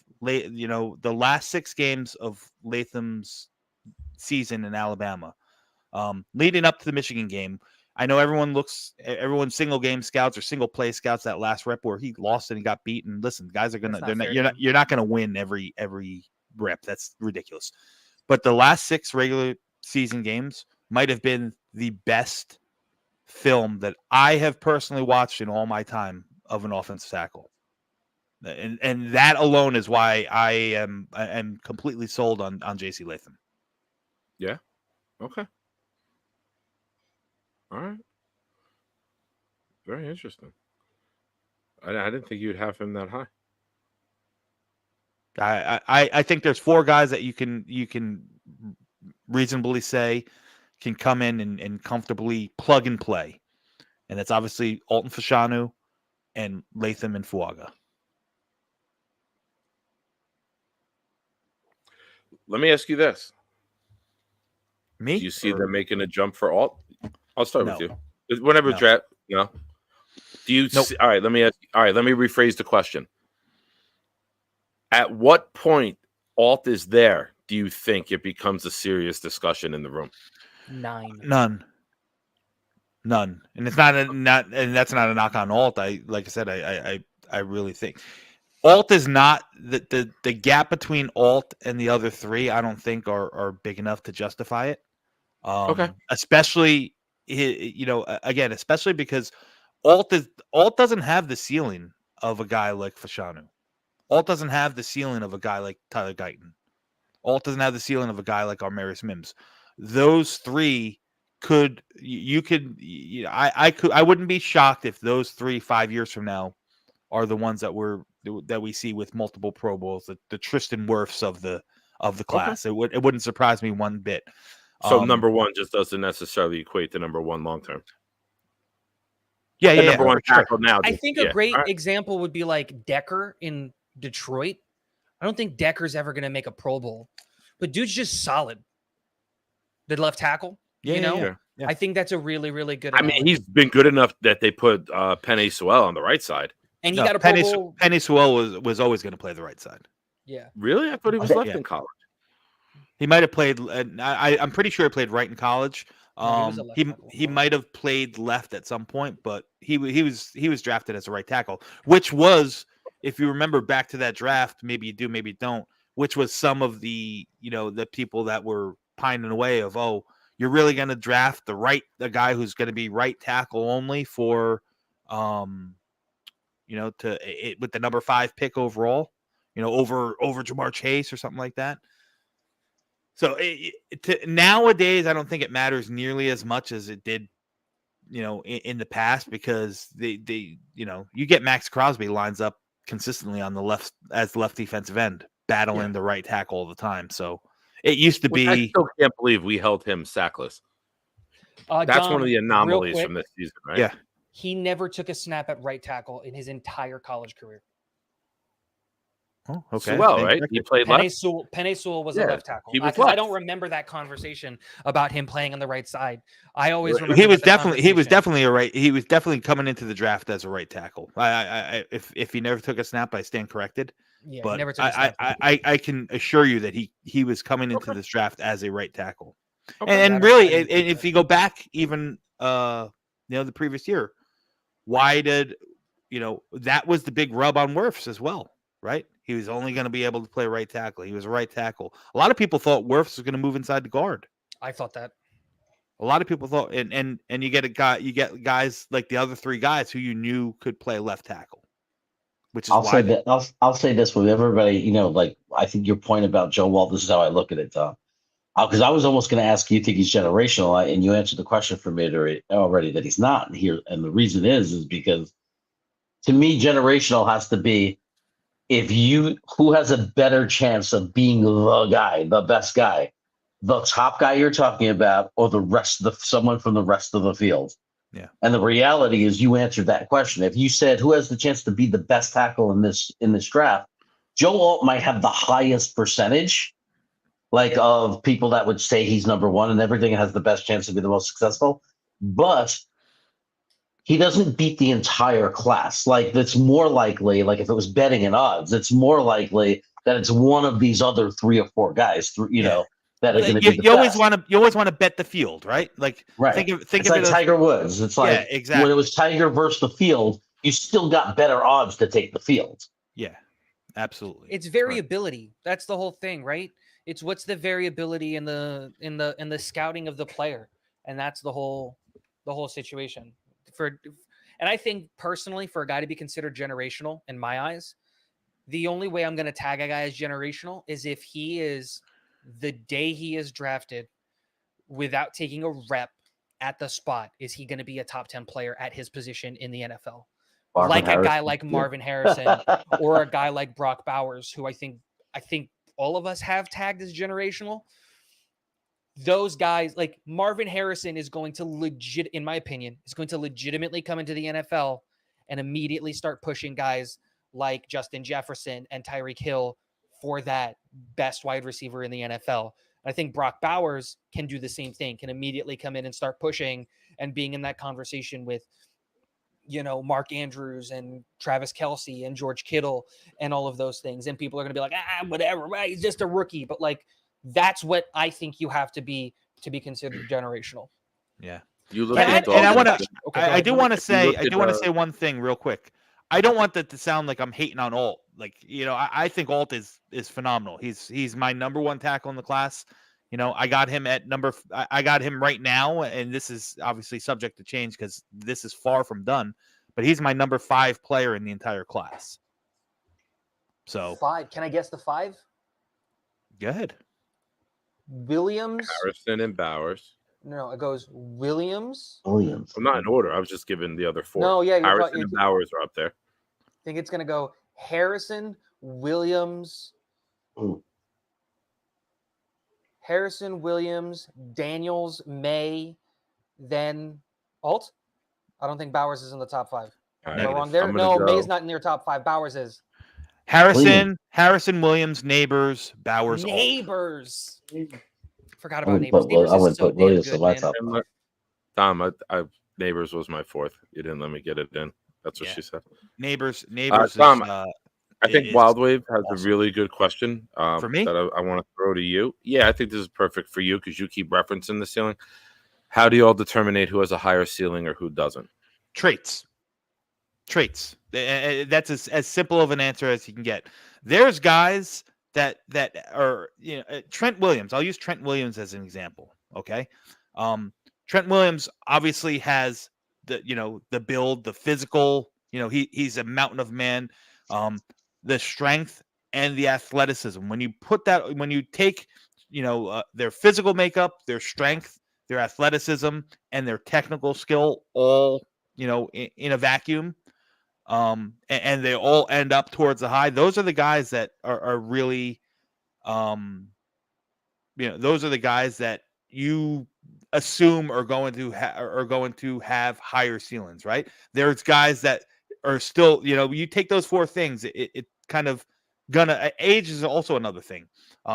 Did they break out early? And that's more so a skill position thing. Like when you're looking at traits for a skill position guy, a wide receiver or something like that, you want to see a guy that broke out early in college, right? You don't want to, and I'll say a perfect example, Neighbors and Xavier Leggett. Now, they might be, kind of different in most people's boards. I'm not comparing the two, but This is a great analogy. talent wise, Leggett is as good as they come, but he didn't do it until he was 23 years old, right? Year 5. Year 5, 23 years old. So this might be, like the arrow isn't pointing up on how much more he can grow. Like this just might be it. Neighbors broke out at 19. Neighbors has been doing this for 2.5 consecutive years, really 20 years old. Sky's the limit. He's got more growing to do. But everything that you talked about, the traits are all through the roof. He's young. He still has room to really develop. Alt, and this is a perfect analogy. Alt and Fashanu are the two guys that everyone talks about in the tackle room, right? And the consensus is, I don't think I'm saying anything that you guys haven't heard or don't believe yourself. Fashanu's got the much higher ceiling. Alt's got the much higher floor. Yeah. Right. Alt's got the much higher floor. So the range that he could really flop is a lot less than a guy like Fashanu. There's a chance that Fashanu has a much higher, bust rate than a guy like Joe Alt. That's what comes down. Joe Alt is not nearly the athlete that Fashanu is, but he's probably more technically refined. He doesn't have many holes in his game right now, whether it's run blocking, pass blocking, technique, all that stuff. But again, with a guy who's higher floor but lower ceiling, you don't know how much more growth there is. Like what you see is it might be what you get, and that's fine because Alt's a really good player. So to Tigo's reference before, a guy like Taylor Decker, another guy who's a high floor but limited in his ceiling, limited athlete, not going to wow you all that much, just going to be, kind of like Steady Eddie. He's the singles hitter as opposed to a guy like Fashanu who, he might develop into a home run. Experience matters too, right? Because if you have someone like Mims who's only played 8 games, you can see flashes, but he hasn't perfected his craft yet. And someone who I think Alt has 3 years starting. Yes. Right? 3 years. Yeah. You know what you're getting, right? I think that's another thing to look at. Wild Wave. Where did you start? Where are you now? And when you have 3 years of starting experience playing at Notre Dame, we kind of know who you are, right? Like you knew what you were getting with Mike McGlinchey, who was there for years. You knew what you were getting with Quentin Nelson when they came out of Notre Dame. You got multiple year starters, and you knew damn well who and what they are. Now, when you get Mims coming out of Georgia, he's got 8 starts. So the book isn't out on him yet, and there's room to grow. That's why another thing, big thing to factor in with the ceiling. Jeremy, you're quiet. What's in your egghead? What's on your mind? Nothing. I think I knew that answer. What's in your nothing's egghead? on my mind. Nothing's on my mind. Another thing I think is that, just to add to that point, and then we can move on, is variability. I think that helps you when it comes to determining floor and ceiling. Is how high are the highs, how low are the lows, and how consistently does a player jump from the highest highs and the lowest lows? Because you can hold variability against a player. You know, a player with high variability can be held against them, hence projecting a lower floor and a higher ceiling. So I think that's what you can kind of also throw in there. Well, think of it in Jets terms. You think of Denzel Mims, right? Denzel Mims checked every single box that you wanted, like checked all the measurables, all aggressive, physical. But he, throughout his collegiate career, he was very, very up and down. He had a great last year. The last year he was in college in Baylor, he was 1,100 yards. I don't even know how many touchdowns. But the year before he was pretty bad. But the year before that he was really good. So there was a lot of highs and lows. And you take a guy like Denzel Mims, because those measurables and those traits are that he still can develop to. You're hoping that he can reach that next level. Unfortunately, the variability came into effect, and he couldn't put it all together. You know what I mean?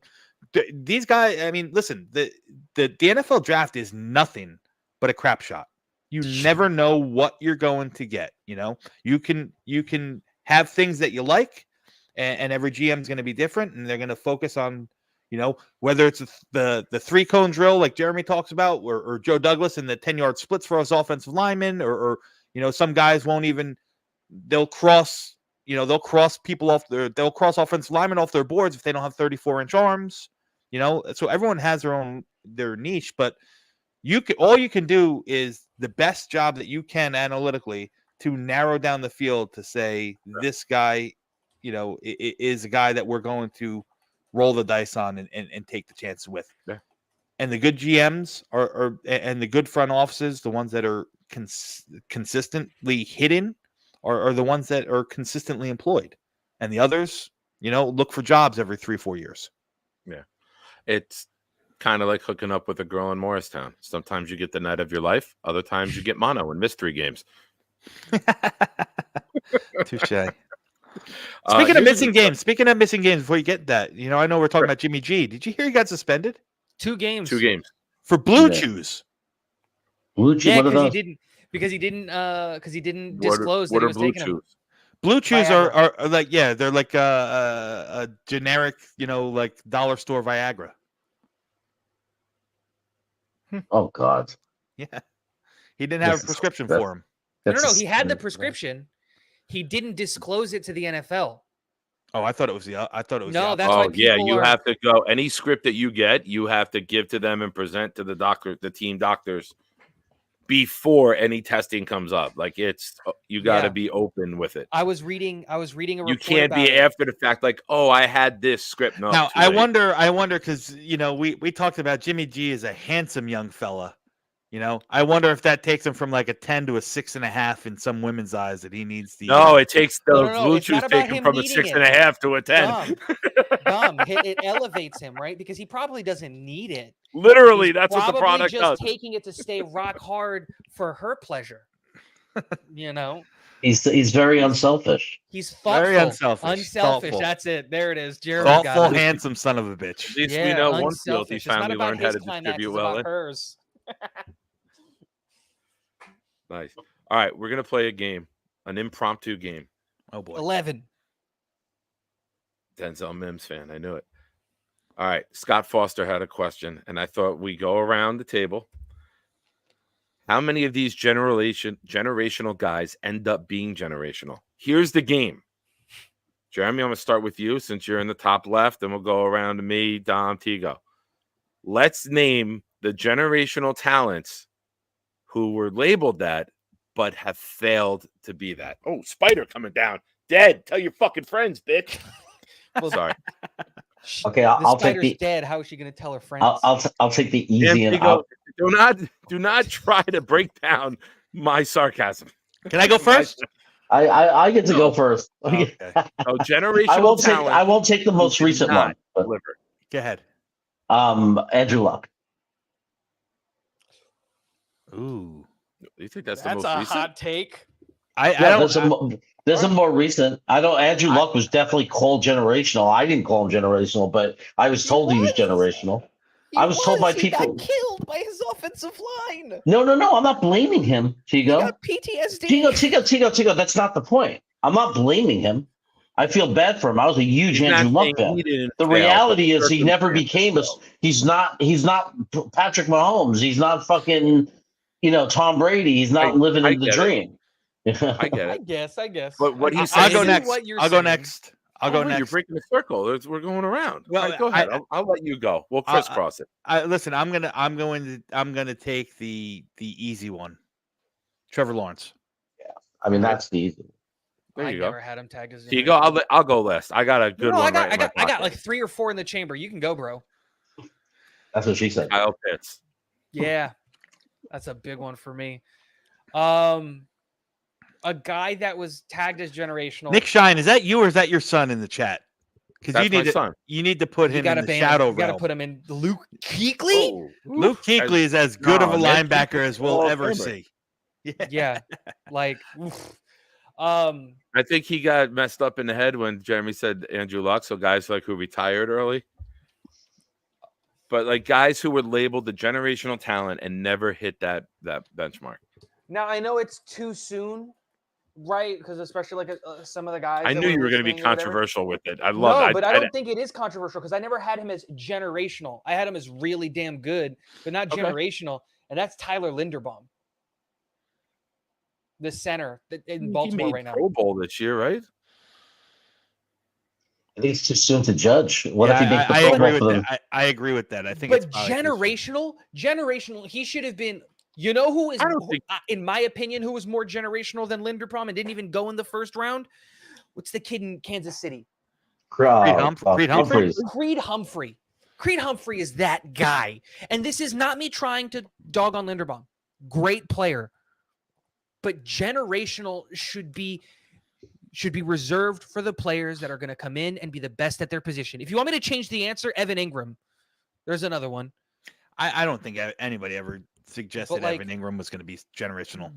But like that's my whole thing is like I think Tyler Linderbaum, great player, should have never given a generational tag to him. I don't think he got a generational tag. Yeah, he did. Yeah, I don't go either. back and go Dude, back and watch all of the generational Green Bean play- videos. yeah. Just talk about generational center Tyler Linderbaum. We should take him at 10. Okay. I started my channel because I wanted to yell at that a little bit. How about chat? Anyone you think we missed? Any of you guys have anyone else that you're thinking?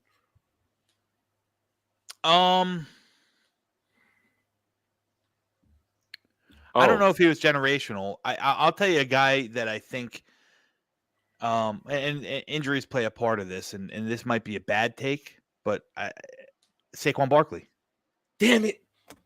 It's a good one. Yeah, it's a good one. Yep, that was mine. I think That's it a is real if good we all agree, and I react like that instantly. But that was going to be the one.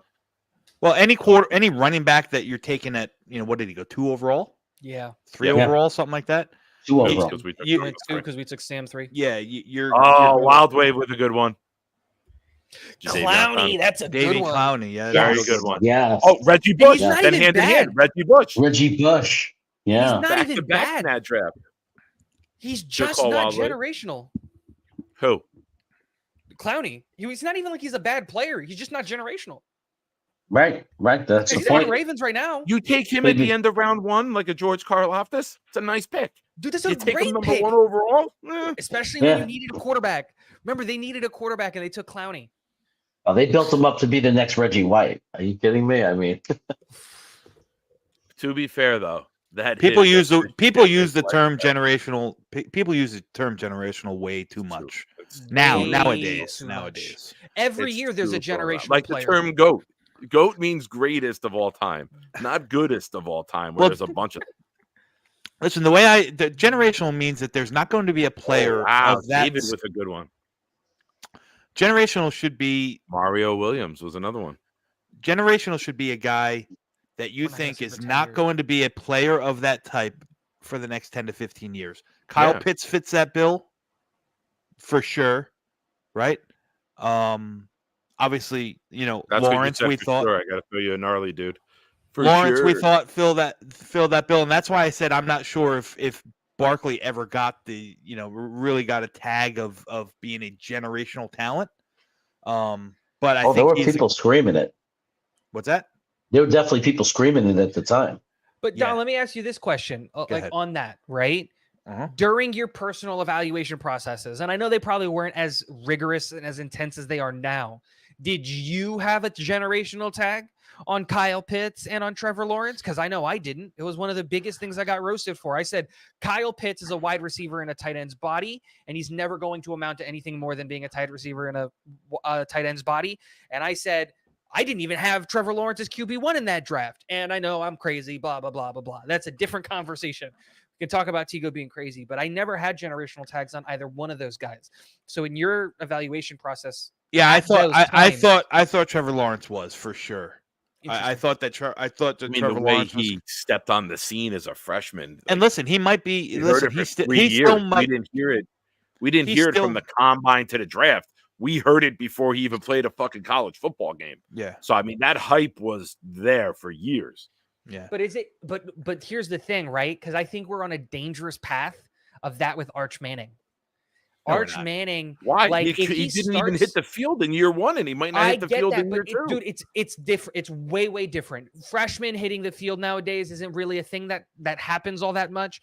But On a like, big program. dude, all you hear about is Arch Manning this, Arch Manning that, Arch Manning this, Arch Manning that, Arch Manning, and like, I feel like we're headed down a dangerous path, which was the conversation for 3 years was Trevor Lawrence.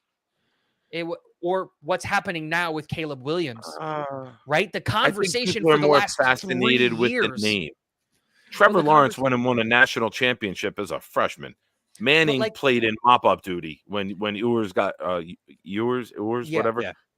He But got injured. what I'm saying is the same thing is happening with Caleb Williams. The conversation has been going on around Caleb Williams for 3 years.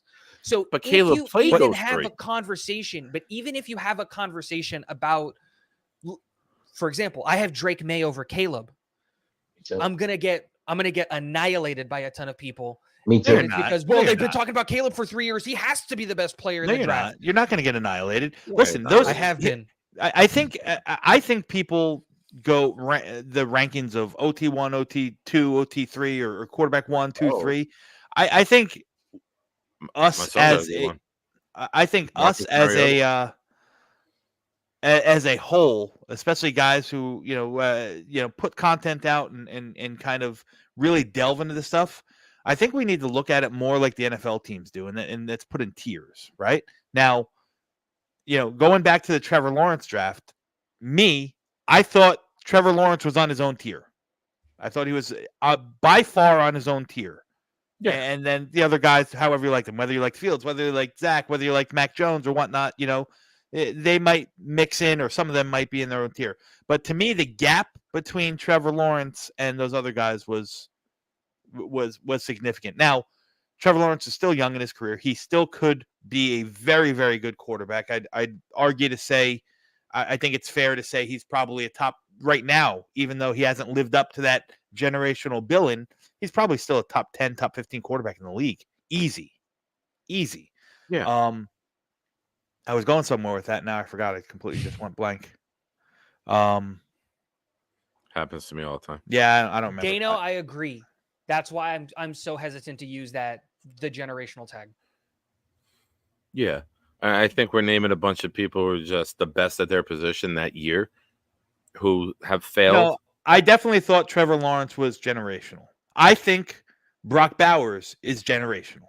I do. I don't think that there's going to be a player of Brock Bowers' caliber that we see at that position in the next 10 years. Especially being called a tight ends, because we know that potentially he's so much more. Like, he's just not going to be normal tight end. He's going to be that's his position, but he's No, going to give you he's so a much weapon. more than a tight end. He's is this a new fucking generation of elite tight end. weapon.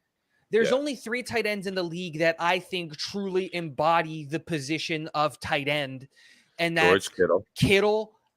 Kittle, Kelsey, and Andrews. They're the only 3 that I think truly embody what a tight end is supposed to be. It's a blocking weapon. And all 3 of them are dogs in the run game, and they block, and they're bought in, and they're also legitimate threats. You can put them out wide. You can put them on the line. You can put them in the backfield. Like, that's what a tight end is supposed to be. And I think it's one of the hardest positions to play well. And that's why you see teams like, that's why Mike Gesicki exists, right? Is because it's hard to do all of those things. And, you know, if you're just big and you can catch, we'll list you as a tight end. Bowers isn't generational. He's a very good tight end. But generational, I think Lawrence Taylor. You'd have to be a tight end with 8 arms to be generational. It's a good visual. Yeah. All What's I up, am Mo? saying Mo, is Yeti. give Jeremy Ruckert a chance. All right, Dano's getting frustrated here. Move on for what, bud? I don't know what we're moving on to. Next question. Next question. Why do we have to move on? What question? What's everyone's movie 5? Probably do what we were supposed to. We haven't gotten into that. Look at that, right on the hour too, Tigo. Look at you. Yeah. I don't want to be. I'm going to bow out, boys. Tom always bounds out. Tom doesn't want to be critiqued with his pop culture ever. He probably likes list your weird shit, movies. No, it's late. I got a bunch of shit to do still. Give me at least give me one of your favorite movies. Lion King, You don't right, have to give Tom? me your whole 5. Give me one of the movies that you love that isn't listen. stereotypical. It's hard to really pan down to a top 5, but one of my favorite movies of all time, absolutely without a doubt, The Usual Suspects. Great movie. Well done. Especially the guy who took that. Usual Suspects. Usual Suspects. And my ex. No, it's all good, Dano. I'm not Hungarian, and she translates that for me when the movie's on.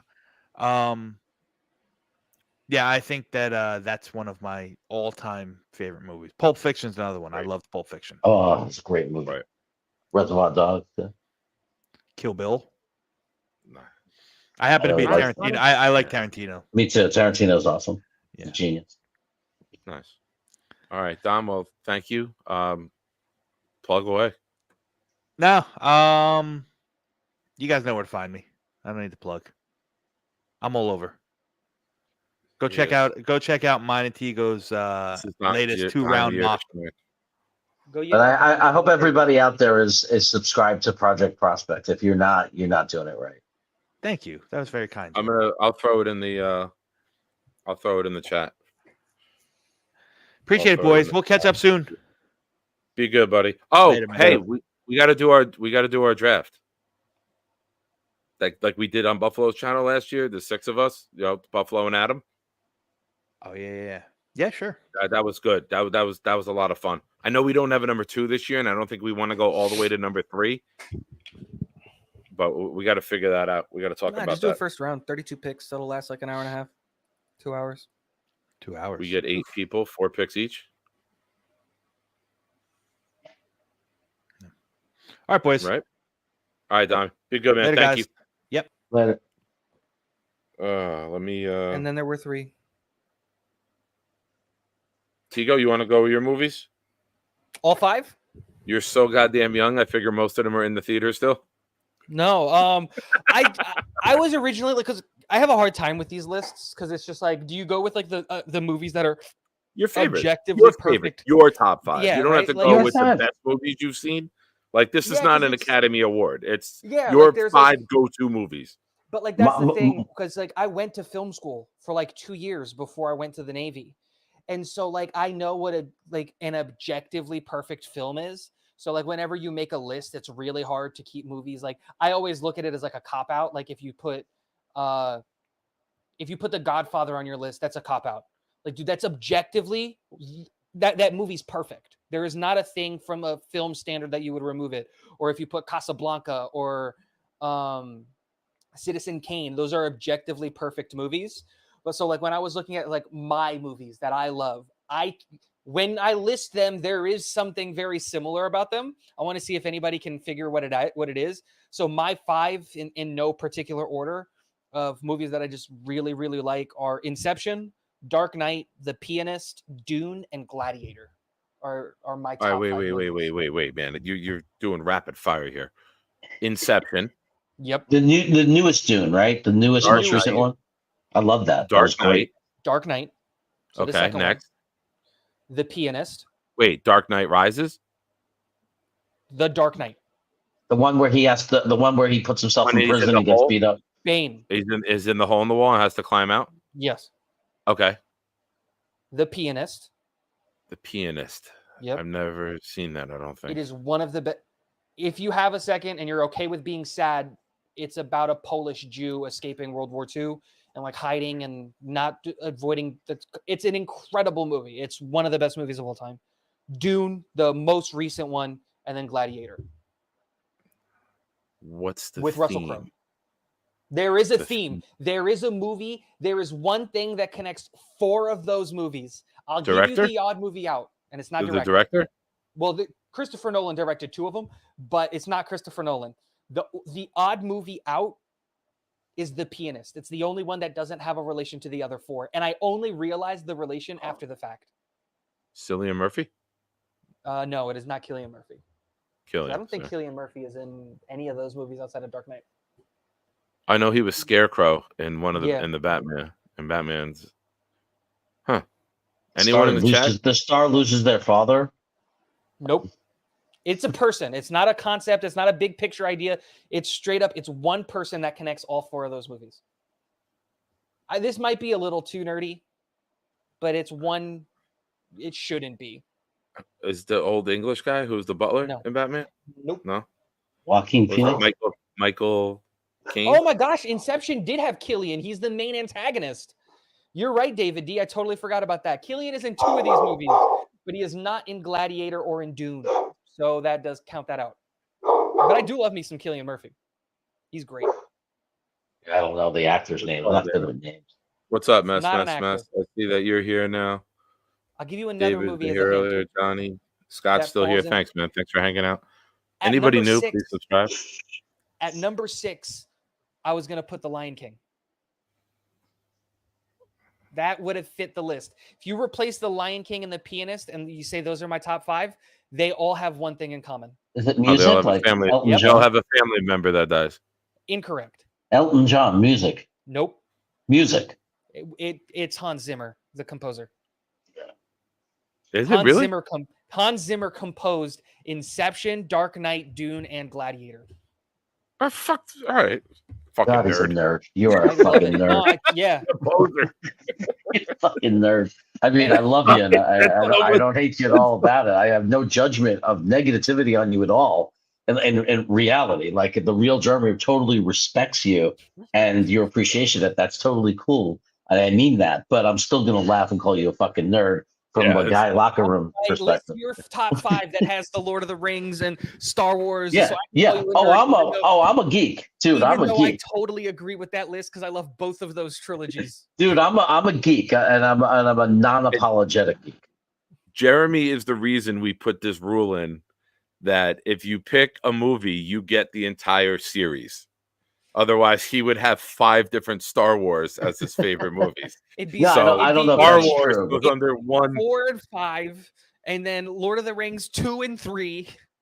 Well, it's the same thing with Tigo. Like the Dune, when it comes out, the next, it will be right up there. It should count because if it's the same composers, same music, same, it's like, to me, it's one story, one movie directed by the same, when it's directed by the same people. And We'll see. it's- I don't it's like just, doing.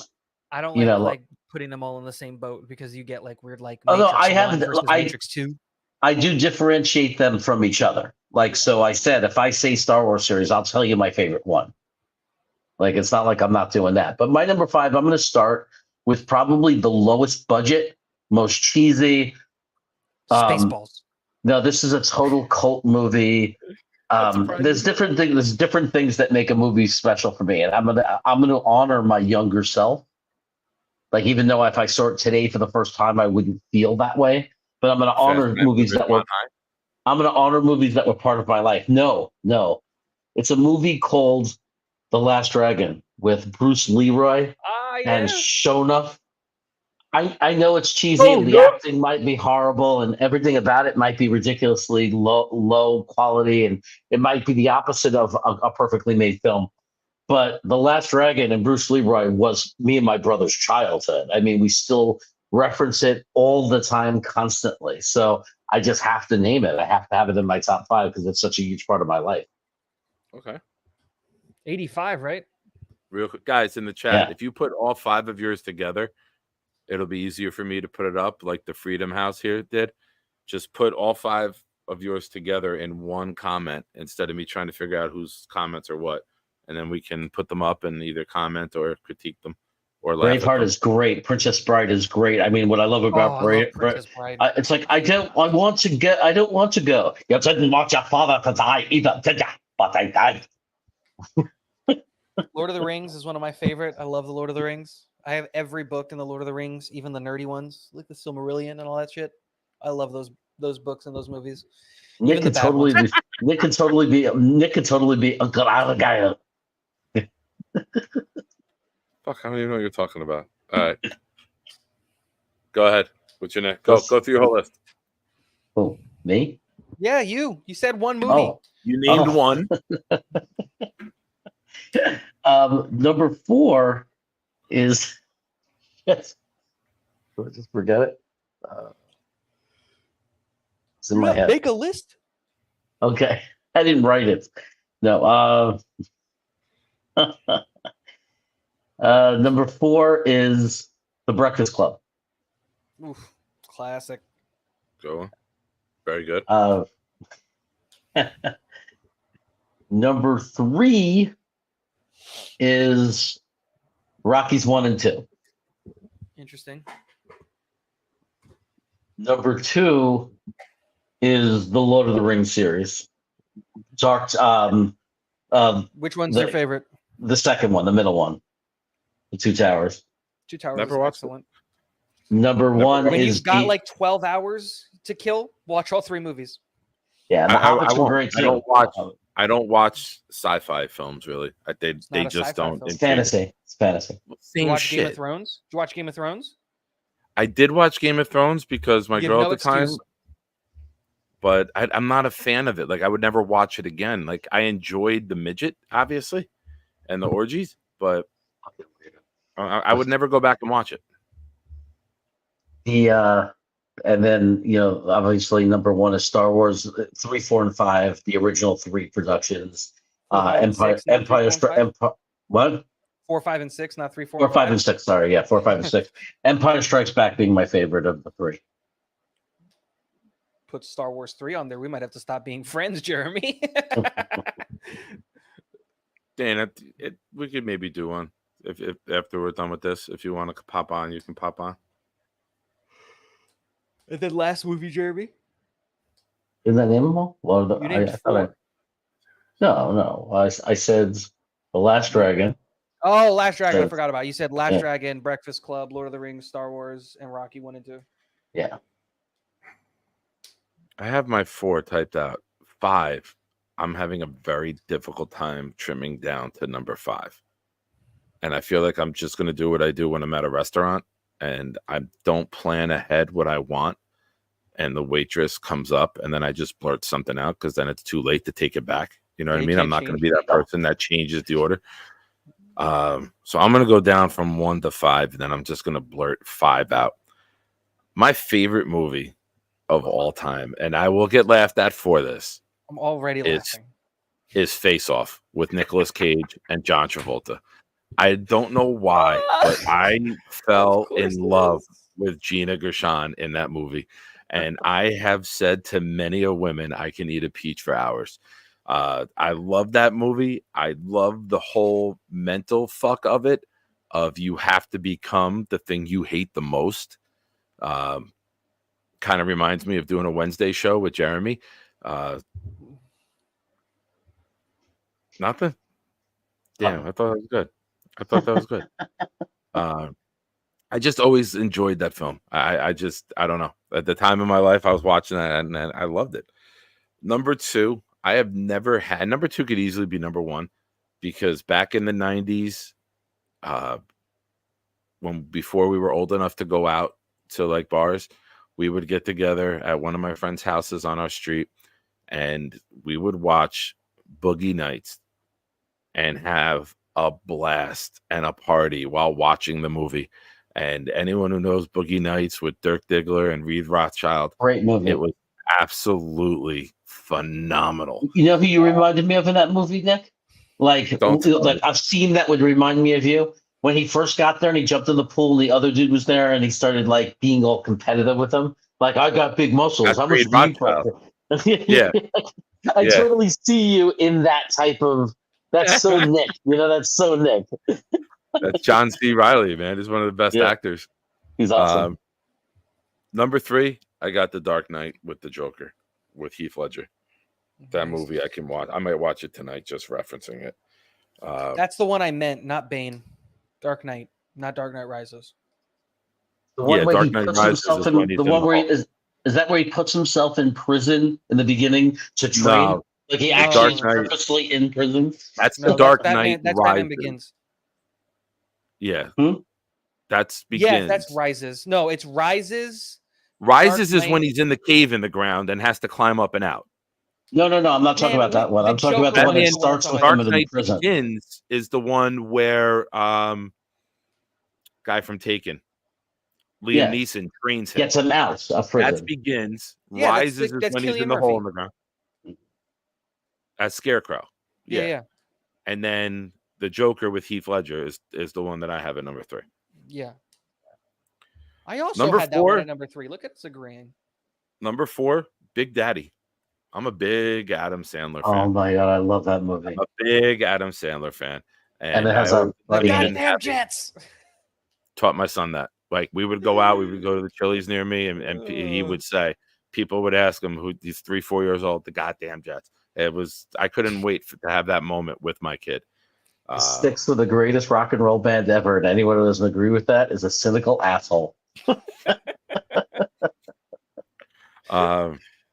Those movies were so good, man. There's So so good. many that I have for number We're 5. 5 minutes late. Can you get the kid a Happy Meal?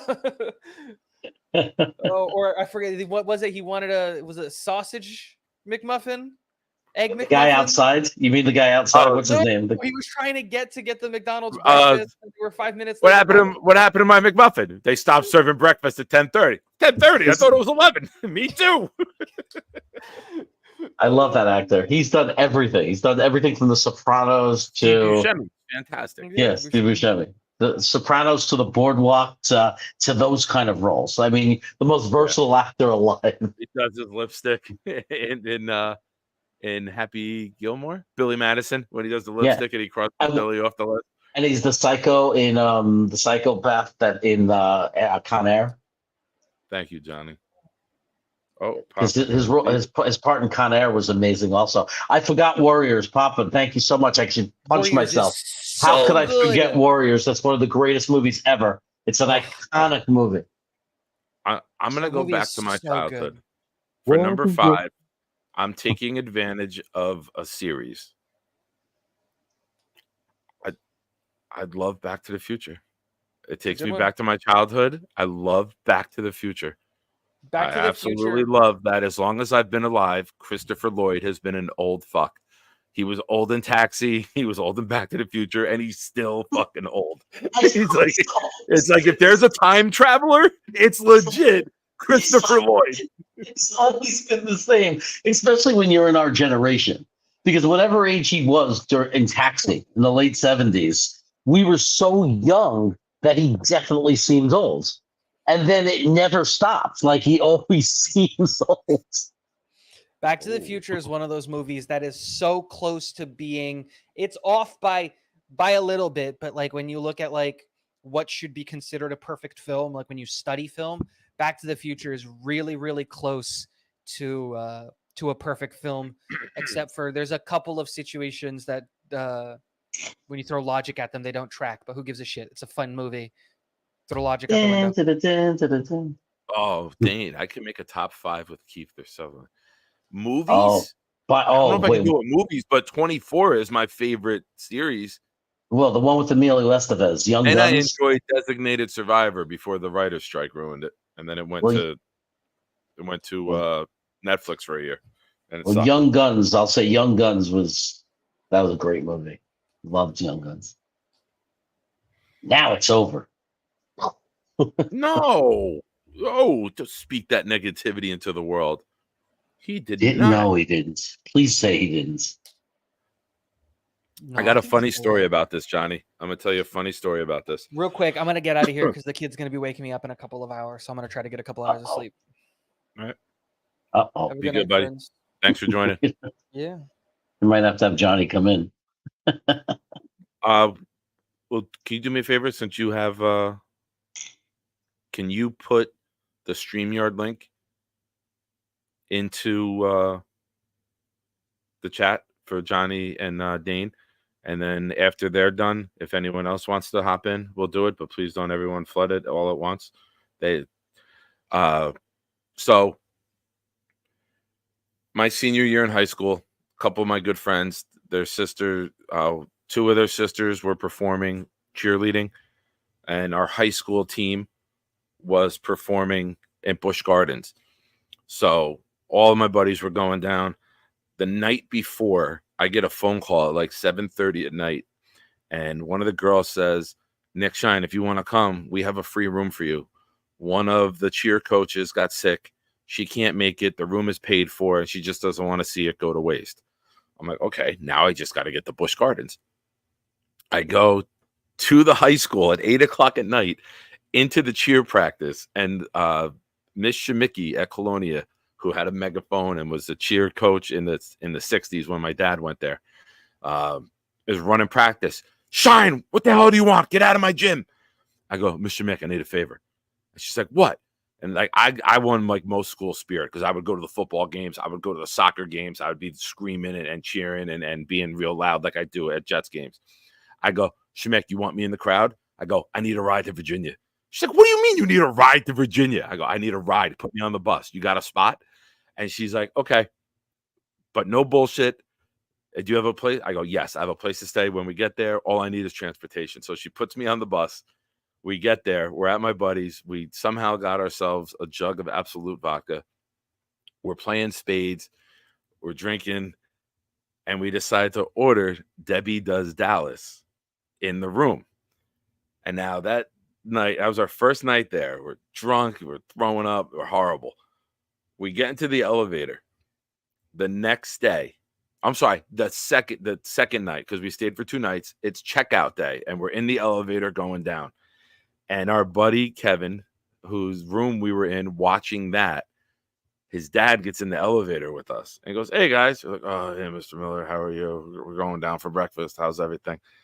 And he goes, "Oh, what'd you guys do last night?" Like, "Oh, we just hung out, watched the movie." He goes, "Oh yeah, what'd you watch?"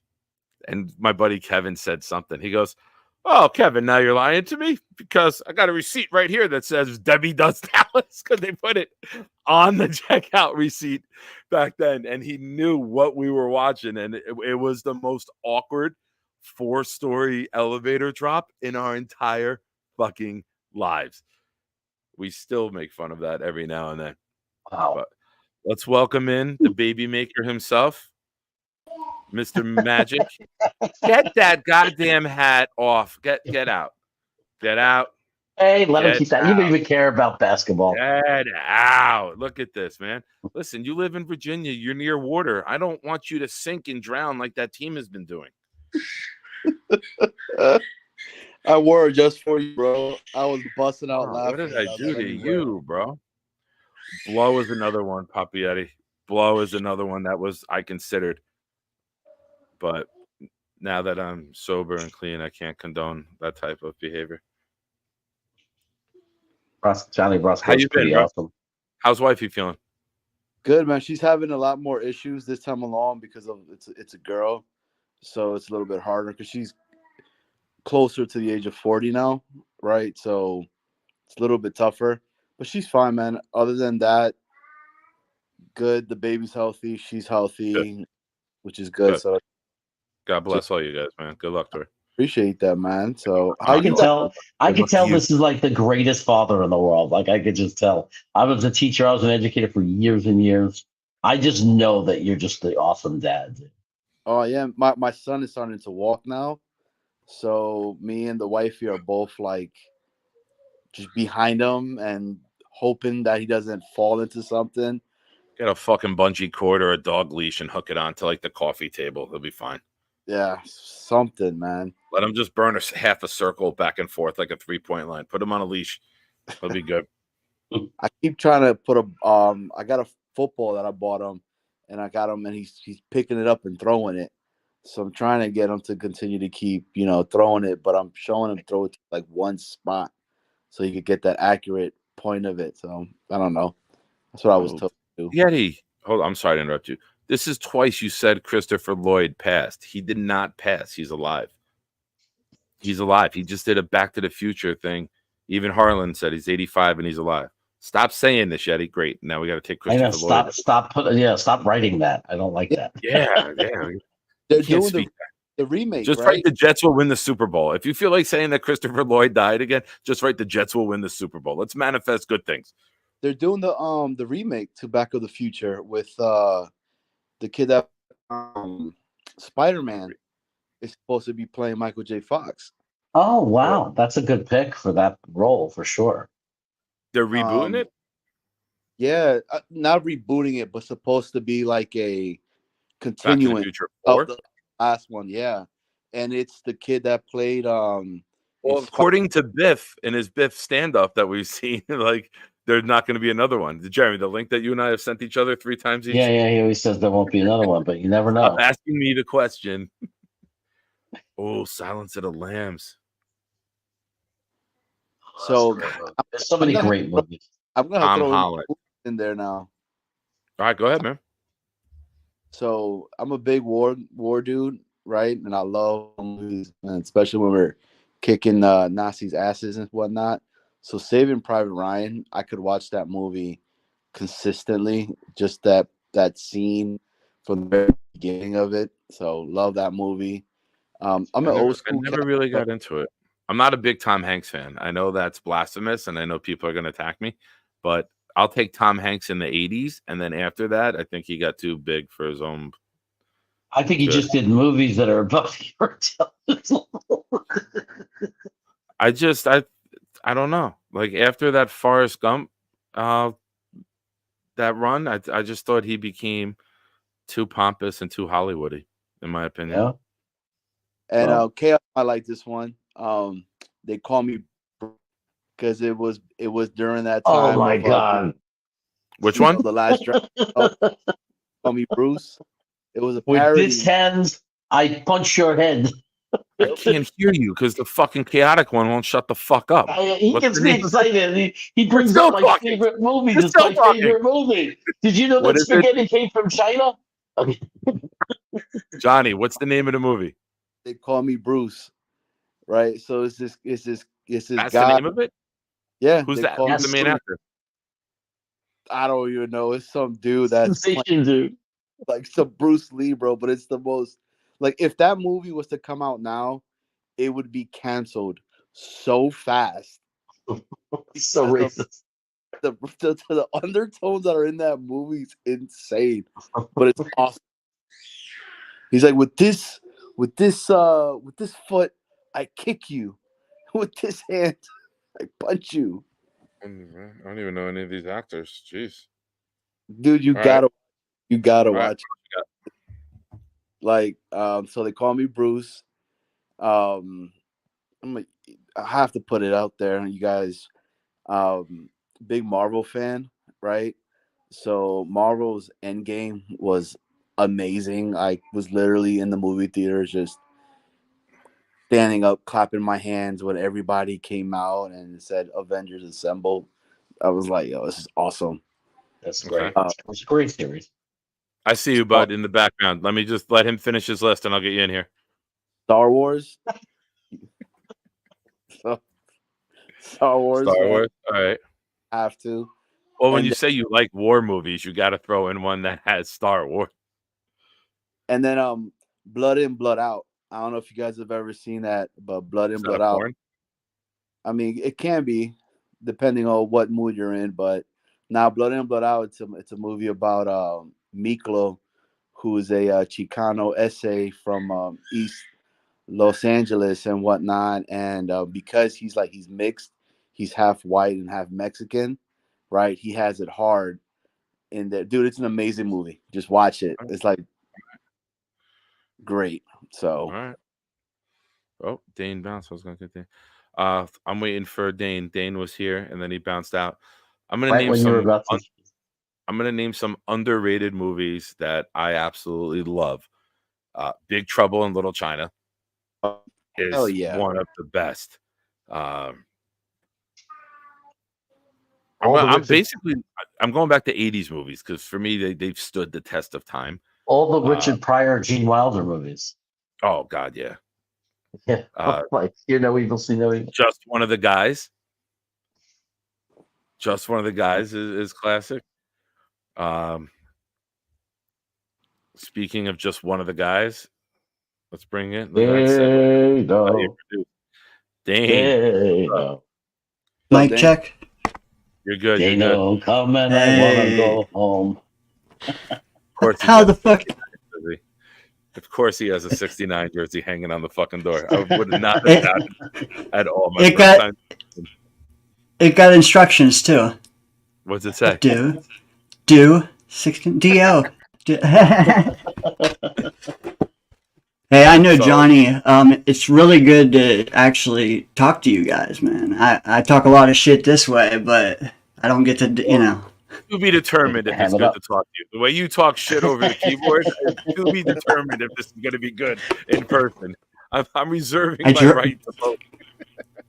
Drive engagement, man. I drive engagement. Johnny, I missed your last part. Were you talking about movies still? Oh yeah, Blood In, Blood Out. Dude, that's like an old hood film that, I mean, I watch it every year. My wife is like, why the hell do you watch this? Like, there's a lot of like movies that are I forgot in the movie oh my god, Owen Wilson and Ben Stiller were in this movie together, and Will Ferrell was in it as this dude in prison. The scene in prison has to do with the movie Blood In, Blood Out. Zoolander? Sounds. No. Owen Wilson and Ben Stiller. Oh, not Owen Wilson. Yeah. Where were they in? Starsky and Hutch. Oh, yes. And then in the scene where Will Ferrell is like, "Show me your dragon tattoo," and he's going like, that's from the movie. He gets him on the video, like yes. That's from Blood In, Blood Out, because there's this one scene. Big Al is his name, that's in prison, and he's like, "Want to see my back tattoo?" It's a tattoo, but dude, it's an off the wall movie, super violent. Well, but it sounds like a period piece. It is. Yeah, it could be too. You know when you do not want to see Blood In and Blood Out? When you do 69. Now that's how you tie everything together in a beautiful joke. It's not when you want to see. Jeremy, I got to use the bathroom. I hate to say these words to you, but you're in control. Okay, that's what she said. Hey, Chaos. Speaking. You do watch Lord of the Rings. What did you think of the Lord of the Rings during the Amazon Prime that they were bringing in the pieces from all the way from back in the day?